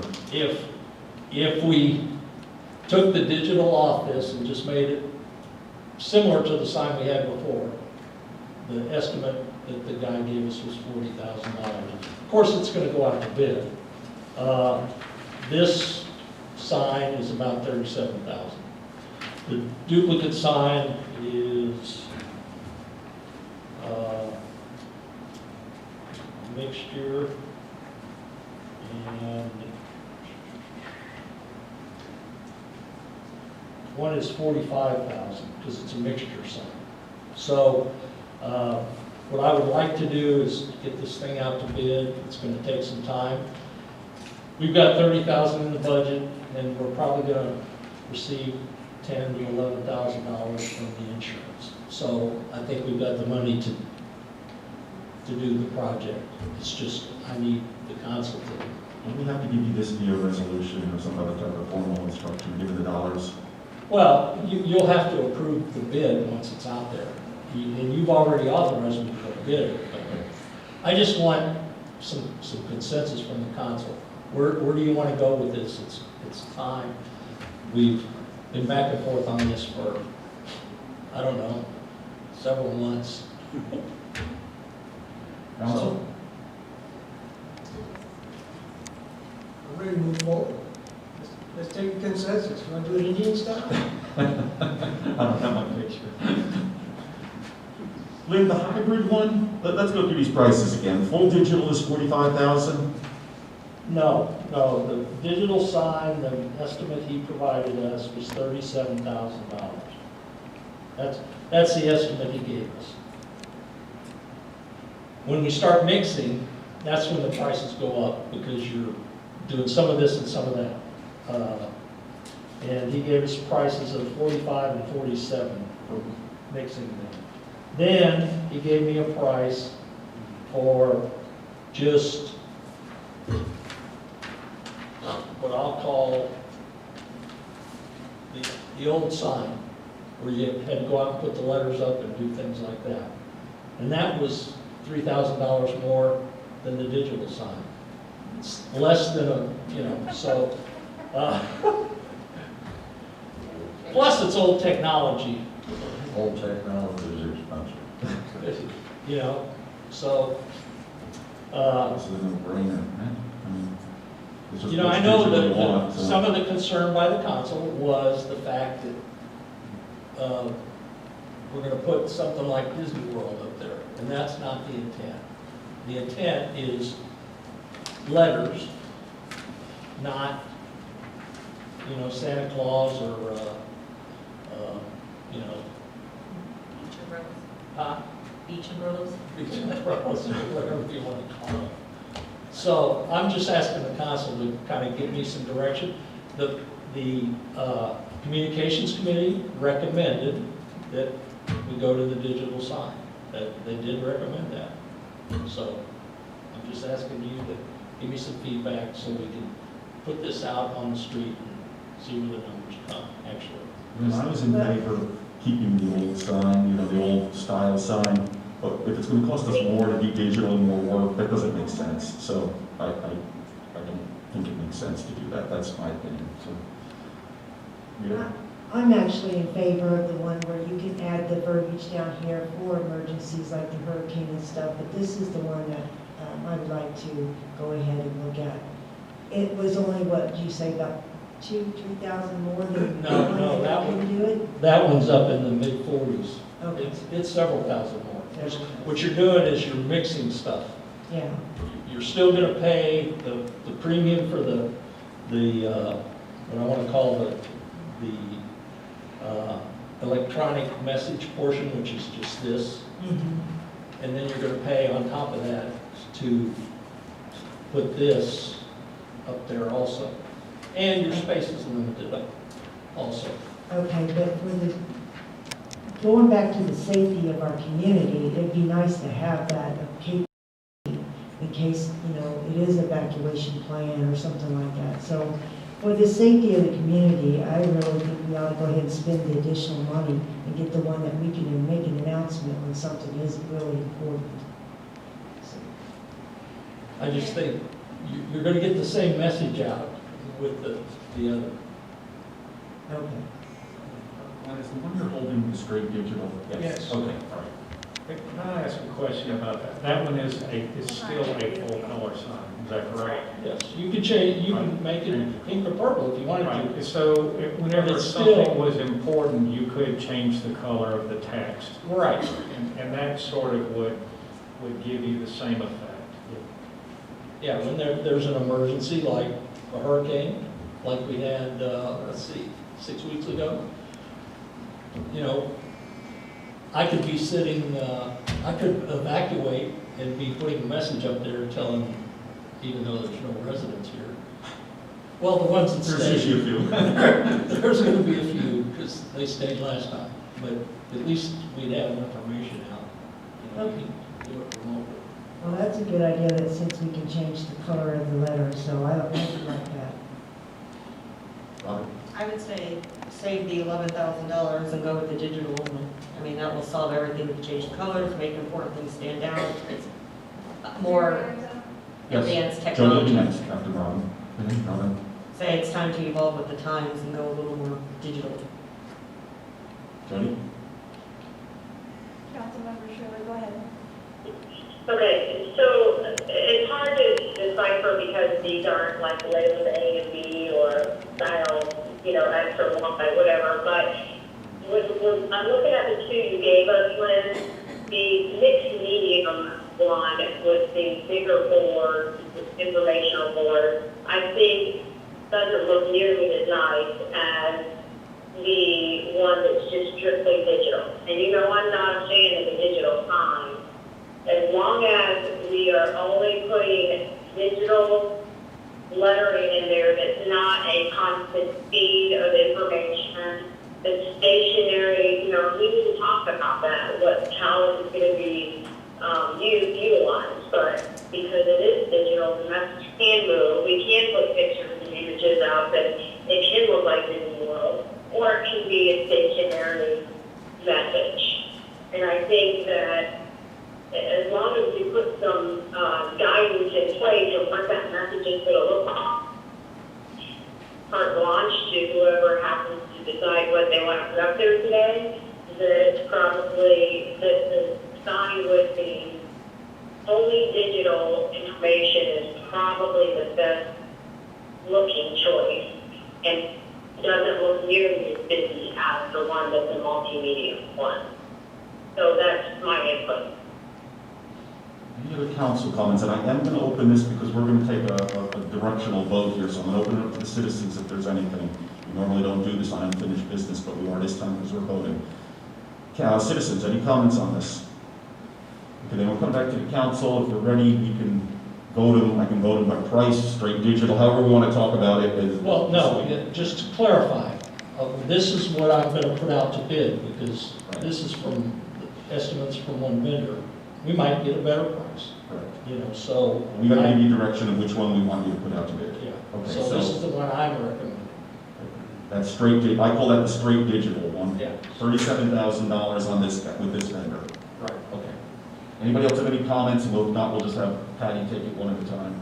And the only comment I have is it's a hard pill to swallow and it's very expensive, but It's a lot of it has to be done, and I think that's probably the best case scenario. How do we just take it by person, just ask them what they want, and let's make sure we're clear, and we'll tally the votes. Councilmember Aki, Straight digital. Councilmember Dean, Digital. Straight digital, right? Or Yes. mixed, okay, straight digital, that's two. Councilmember Gaddis, 37,000. Straight digital, three. Councilmember Shirley, The straight digital probably. Councilmember Swope, Straight digital. Vice Mayor Gunn, Straight digital. Mayor Mandel. Straight digital, so it's unanimous, Mr. Reeves, you know where you're headed now, so see what the best price you can get. We'll put it out to bid. You've already authorized me to do that, so. Okay, wonderful. Thank you. I had two items of unfinished business from the last meeting minutes. Just a quick update, if you can give them to us. And there's one of them, if you don't want to talk about it, don't say anything. The first one was the meeting with Mac McNally regarding the code revision change. I think he was the man who came in here, was asking us to actually change our code, and then we put an option for him to meet with yourself and Councilwoman Shirley. It was an option, I don't know if it ever happened, just following up. Yes, we did meet with him and our engineer, and I had a discussion with Fred about the definition of habitable space, and I think we've rectified that. I will tell you that over the holidays, they came in with multiple other versions of questions about what our code says and what they would like to do. So this, he didn't really spill the beans, I guess is what I'm saying. He did a one hit, and now we're going to do a 5, 6, and 7 hit. So Larry and I have talked, and we're going to send them something back because, you know, he came in, well, I want to raise the elevation of the lot. Well, that's not going to work. It's not fair to the people who live around you. Or I'm going to do something else. Can I put my steps in the setback? Another good example. That we haven't allowed anyone else to do it, and if he wants to submit a variance, that's up to him. But that's just the generalization. It's kind of like, well, we'll start with this, and now we're going to add some things. So. So, So nothing more for council to do right now. Thank you for following up and, yeah, that's, Second one, which you do not feel compelled to answer. You and the vice mayor were going to talk about supplemental law enforcement. And I don't want to go into any too much detail here, just want to find out if we're moving along in that direction. I've been out of town for a week, and the vice mayor was, of course, here. So we're going to sit down and talk to that. We did have some over the weekend. I haven't got the report back yet. We'll see how that went. We had 2 days of 4 hours spotter and deputy. That cost us roughly $1,000 for that 2-day thing. So we'll just pick out some other dates and figure out how we can work it out where we can fit some of that money into just by transferring some money out, maybe code enforcement. And then we'll give you a big number in the end and see if you want more. How's that? I'll be interested in that report. That was a busy weekend. Good call on the pick. That was definitely a weekend to be seeing what was going on. There was a lot of stuff going on that weekend. So yeah, interesting. Because we have to do a contract each time. It's not a blanket contract. That's how it works. So, but we've already done that. So we'll come back with something. I'll sit down with the vice mayor and we can have some more discussion. And if any of you have any input, when you think of, a specific date, send me an email. I don't have a problem. Okay? Any other unfinished business from council? City attorney? None. City manager? Okay. I just wanted to let you know, you've given you the financial and code reports. The bid for the video surveillance cameras in the building is going out on Wednesday.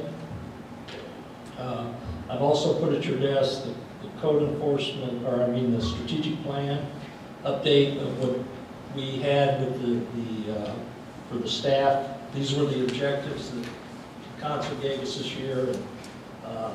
It's kind of an update of where we're going and what we're doing with those. We've taken care of the sign. Occasionally we have someone come in and talk about the check valve's not working. So at the last storm, I decided to get a little salinity tester. It's a little thing you stick in the water because everybody's telling me, oh no, the check valve's not working, it's salt water. So, you stick this thing down in there and get the water test. Well, I did 2 samples. I did one out of the gutter on 9th Street. I hear a lot about the check valves not working over there. And the gutter water came in, the salinity was at 270 parts per million. The salinity for the salt water that's sitting right out here, that's supposedly coming in the street also, was 4,291 parts per million. So it's just something that I kind of devised, so when we hear those things, we can go back and kind of test the water, and it's layman stuff, but at least we can be able to explain that, hey, it's not the check valve, it's just water that's in the street from, the storm or something. So, that's something we did. And the people that Bellevue Island Estates are probably going to be very happy because they're going to get a Bel Air Beach stimulus check. People that paid will get some money back, depending on what they did. If they had undergrounding, they'll get about $2,300 back if their house was already undergrounded, if they prepaid up front. If they had overhead and prepaid, they'll get about $1,800 back. What that does to the assessment, the people that had overhead to their house and the undergrounding, their $1,611 is going to be reduced somewhere around $240. These are estimates right now, but they look pretty good. The person that just had the $1,267 assessment, which is that we already have your services to the house. They'll get back about $139. When I say $139, that means your $1,267 assessment's going to go down $139. If you had the 1611, it's going to go down about $240, which we will take that excess money that's left over. We'll pay that down on the loan to get the assessment down. There's, I think it's 25 people that paid everything up front, so they'll get a reimbursement check. So we'll firm these numbers up. We had a savings of about $380,000 so over the project. So very fortunate. The last phase of it, I haven't got a definitive answer from Duke on when they're going to finish that last phase, which is basically going down the road. Shouldn't interrupt anybody other than probably Mitch Crott's house and the house across the street for taking the final poles out. So that's just an update on that project. It started out at $2.2 million and it ended up about $1,830,000. So, and that was a lot of great support from the council members and the residents. And very helpful. So, I want to thank. I think that is very important to pass on to the residents in the neighborhood. They worked very well with the contractor. They, if we had issues, they worked very well with that. We're getting ready to go. We submitted for a bid for the undergrounding of Gulf Boulevard from Duke. And I don't know what the council's thought is, but I've got a thought that we maybe see if it's possible to put even solar lights in place if we've got the money in the budget to do that, to eliminate that monthly cost. So, any questions? That's all I have.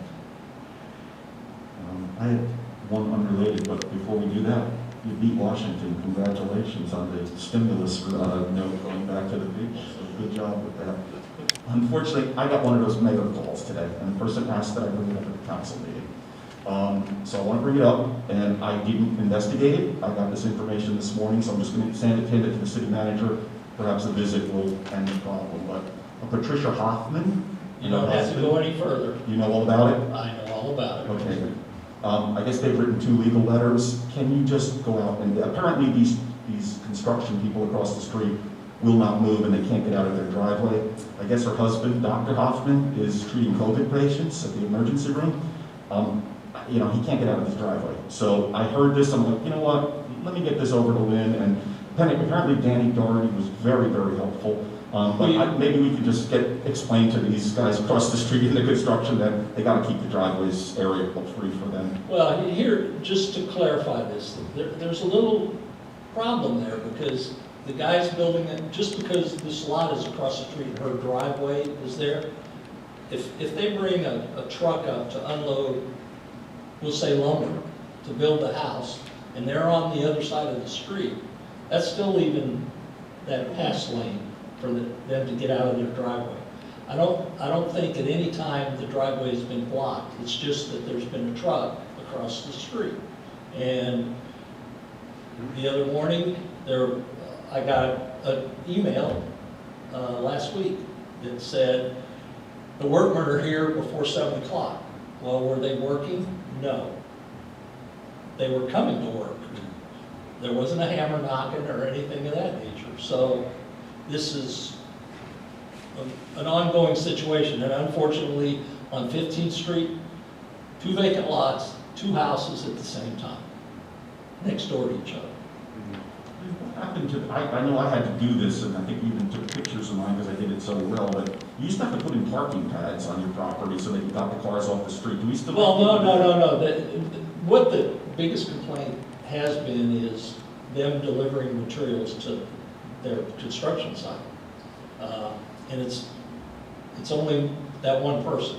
No one else on the street has said anything.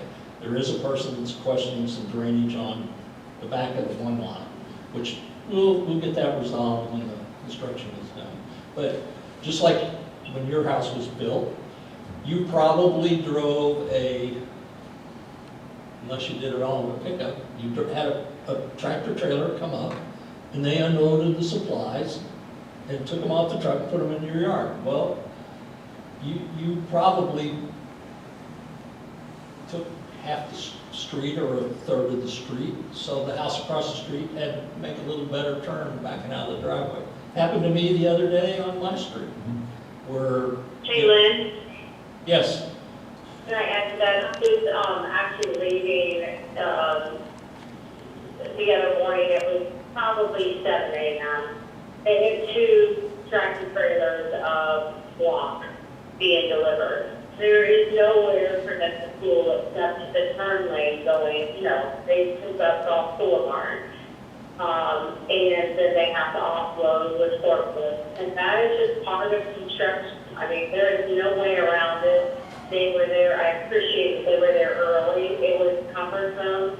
I was a little aggravated, but it's part of construction, as part of when we have new construction on the beach.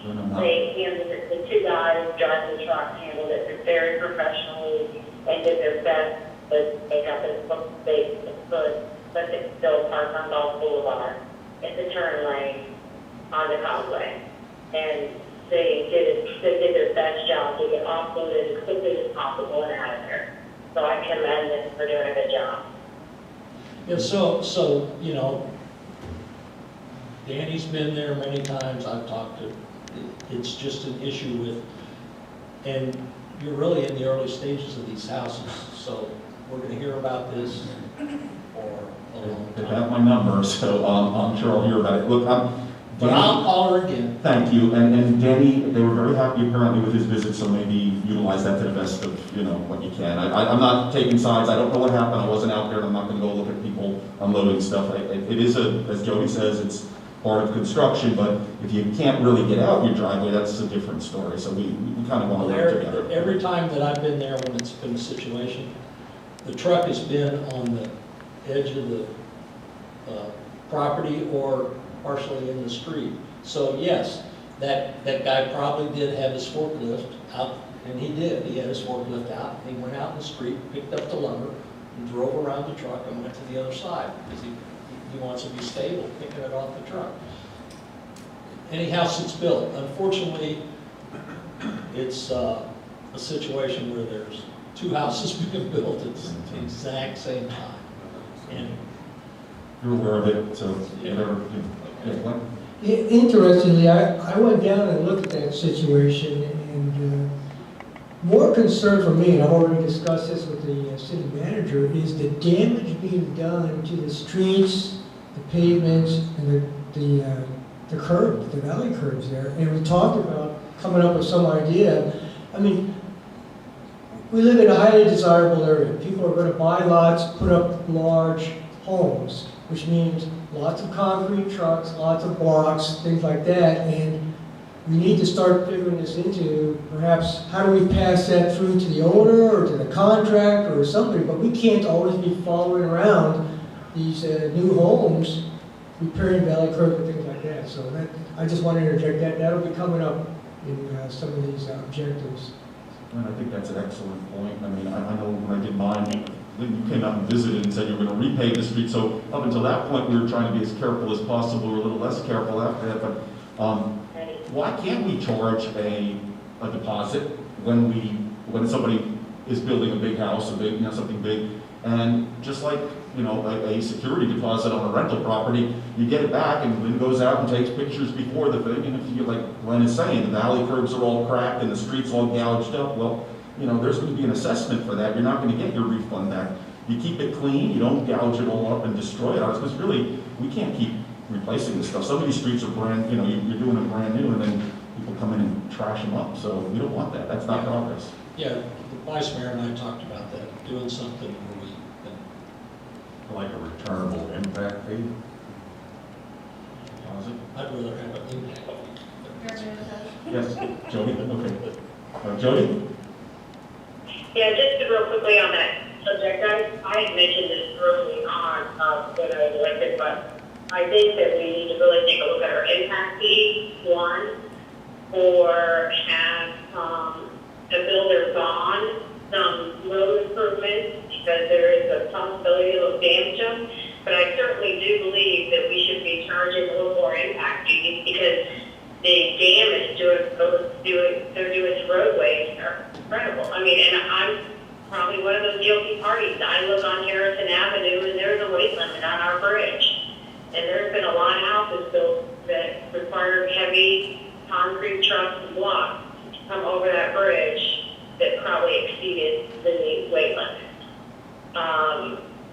But, you know, I think that this is a conversation for a work session, but it would be impact fees and or just getting a planner, hiring a professional planner to take a look at our city and talk about how are we going to handle new construction? What's the best way to handle it? But maybe we should add that to the work session next time. Everyone's nodding yes, it looks like, so yes, can we add that, Madam Clerk? Yes. These deposits, what, you know, let's have a discussion of this.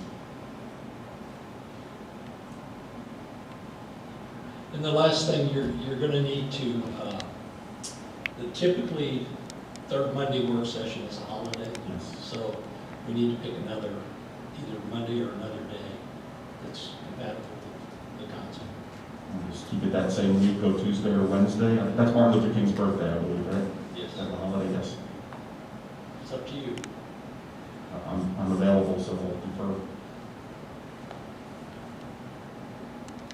Wednesday? Everybody day after the holiday? If you want to do it that week, pick a day, Tuesday, Wednesday, what's the best? Tuesday would work. Tuesday? What specific date? I think it's the 16th, I think so. be a Tuesday. Is that right? It might be the 18th, I don't know. 16th. 15th? That would be the 19th. I'm not available that night. Huh? That would be the 19th. I am not available that night. Oh, no, not later. We typically do the third week, so. 20th? What about the Wednesday, the 20th? I'm fine with that. What day? Wednesday, I'm the good with 20th. Wednesday, when did you say Wednesday the 20th? Yes. Wednesday the 20th, everyone good with that? Jody, can you hear that? I can't hear what they're saying. Wednesday the 20th for the work session, would that be good? Yes, that's fine. Wednesday the 20th it is. When is there, I thought I saw something about a candidates night, League of Women Voters, when is that? Oh, that's That's Thursday, the next night. Okay, so there's some. It's going to be virtual. Okay, okay, It's going to be virtual. okay. Oh, it's virtual? Okay, good. Okay, so Wednesday the 20th. And Patty will advise us when the deadline is for any other items in the work session. Yes. City Manager, anything else? Thank you. You're welcome, thank you. City Clerk? Nothing? City Clerk, I have something for you, and it's a good thing. Last month, we spoke about writing a letter to the city of Madeira Beach, and they had provided us with some detailed letters that were written by Mayor Serrano, and Patty knew about it, and I saw her in the parking lot, and she said, I sent them to you, and I said, oh, thank you, and I said, well, I don't know if I'm going to be able to edit them. She said, I already did. I can't thank you enough. I was super, super heavy, busy that week. I don't think I would have gotten them out.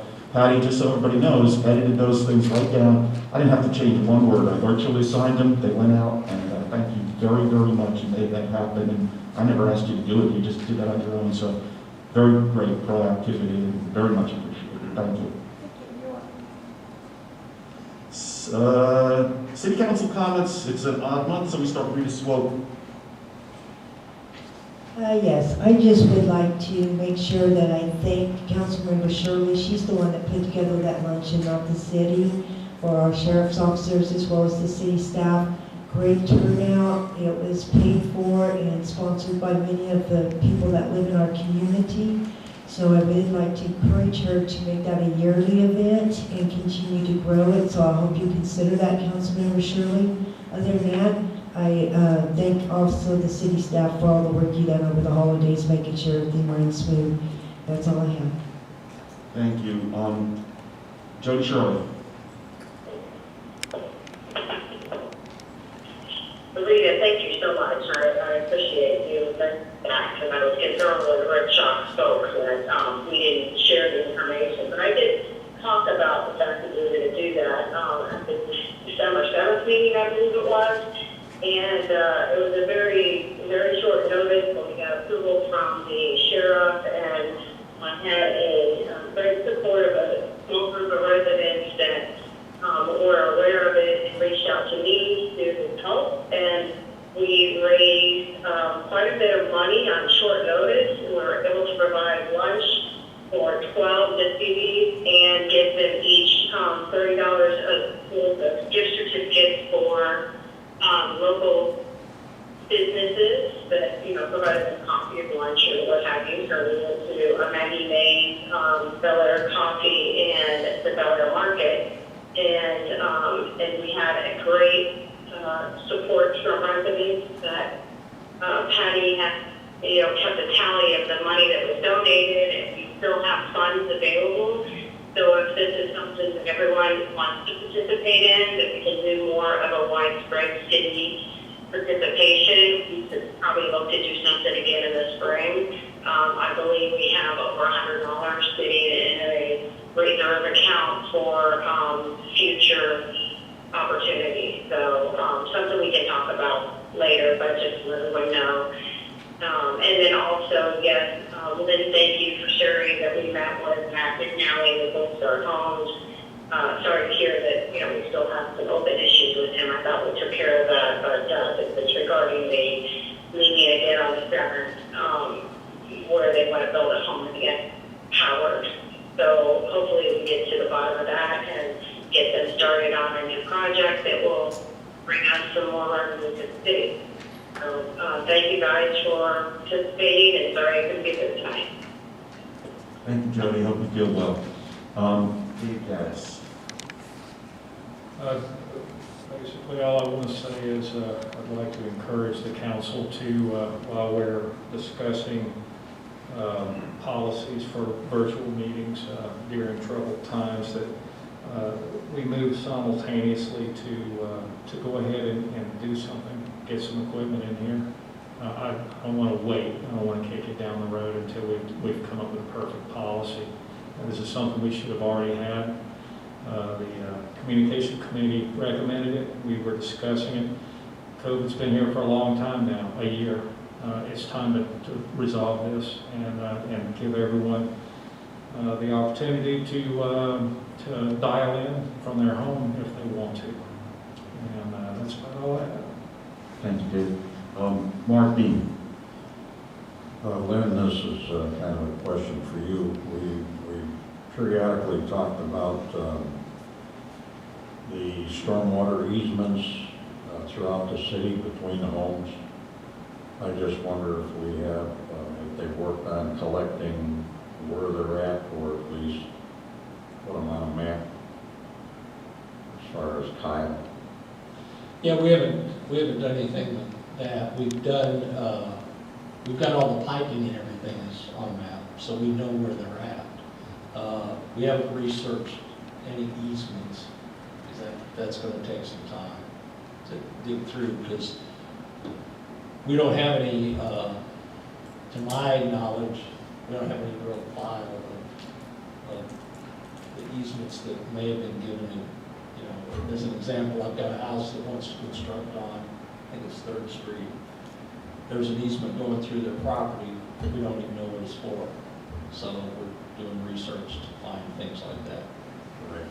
And the other one, I know we talked about the sewer lines from Causeway to 19th Street.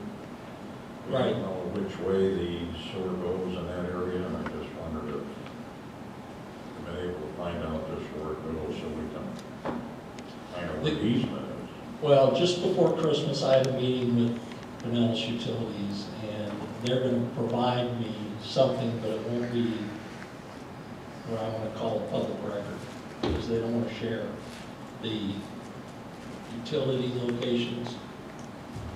They basically say it's a security issue. But they're gonna provide me with something if I need to look for something. So they're in the process. And the other thing, then, I know we discussed the pathways on the north and south side of the city and the Well, problems with utilities and the pathways that need to be moved.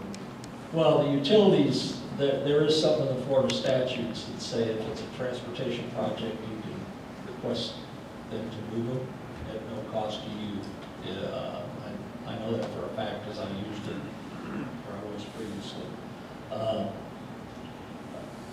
We need to do a little more discussion on the pathways, because my thought is if we are going to pave them, then we need to do that with the stormwater project, so it's not a big chunk. 'Cause the estimate we got was $165,000 to do that, and I think in pieces.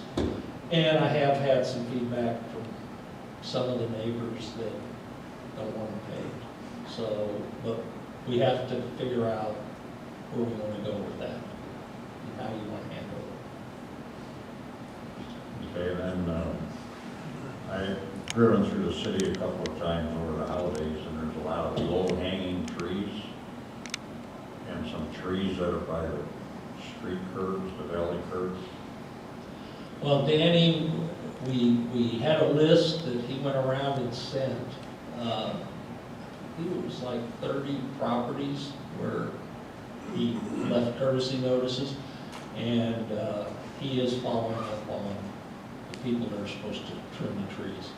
We did that with trees, we did it with docks, we did it with seawalls, and, you know, it's going to be a process, because we basically took pictures. Dave and Jody were kind enough to take us out. Dave took me out before the storm, and Jody took Laura out after the storm. So we had multiple pictures, and the code enforcement person is following up on that. Yeah, some of my neighbors are very concerned about some of the docks that are rickety out there, and there's really nothing been going on since the storm went through. Right. He's given them a courtesy notice that there's damage, or there is, Dave and I went out. There wasn't a major, I wouldn't say there was any major seawall damage. It was more cracked caps, across the top, pieces falling off. For the most part, the seawalls were in pretty good shape. So that's a good thing. And it appears that over the years, a lot of people have upgraded their seawalls. It's just the cap on some of them has some chunks out of them that they've got to get those repaired. I know some of the information I gave you that you reviewed, they're recommending weep holes put in. Right. I know the older seawalls do not, so we don't have a code for it anyway, but something to think about. Okay, thank you very much. Abenaki? I know we've talked about this before. I'm surprised Merv didn't bring it up, but speed limit reduction, we talked about it on golf, possibly. What do we need to do to get that discussed more, or? I think you need to discuss it at a work session. Okay. And then whatever the requirements of the council is at that point in time. Patty, can we add that to the next work session, just to start the conversation? I just don't want to keep kicking it down. I'm talking about for golf boulevard. And that's all I have. Thank you. Glenda? As an alternative, those people who have access to FaceTime, you may consider that as an alternative for calling in here. My experience has shown that the voice and sound quality is a lot better, and there's plenty of iPads floating around the city staff, and you might be able to get a visual on who's speaking and that sort of thing. But I just throw that out there as an alternative. The sound quality is much better on FaceTime if you could do that. Two, the city manager passed out the updated objectives. I implore everybody to take a look at that and sanity check the priorities there. The city manager is astutely starting to see linkages in some of these things that may take it out of just a regular, normal sort priority. So take a look, and in your mind, if you can pick up connections between some of these things, that, hey, there may be efficiencies or economies to doing this earlier or later, because just like the paving, the pathways may be more appropriate with the stormwater improvement sort of things there. Interestingly, traffic congestion is number 4 on his list right now, and the hard question we may need to ask ourselves is whether or not we need to keep that island that's right there at Causeway and Gulf Boulevard, because that seems to be a huge major source of, I digress there. Undergrounding, major kudos to Lynn Reeves and Mark Beam. They're the guys who really made those coming in under budget possible. I mean, some of that was lost in the translation, a misinterpretation of stimulus check to the BEI residents. Well, basically, these guys made that project come in under budget. We're still dealing with trying to get some of the other stuff done, but that's why money's coming back. And that's really a segue into, I ride my bicycle around, and boy, this place could really be something if we started banding together some of these other streets.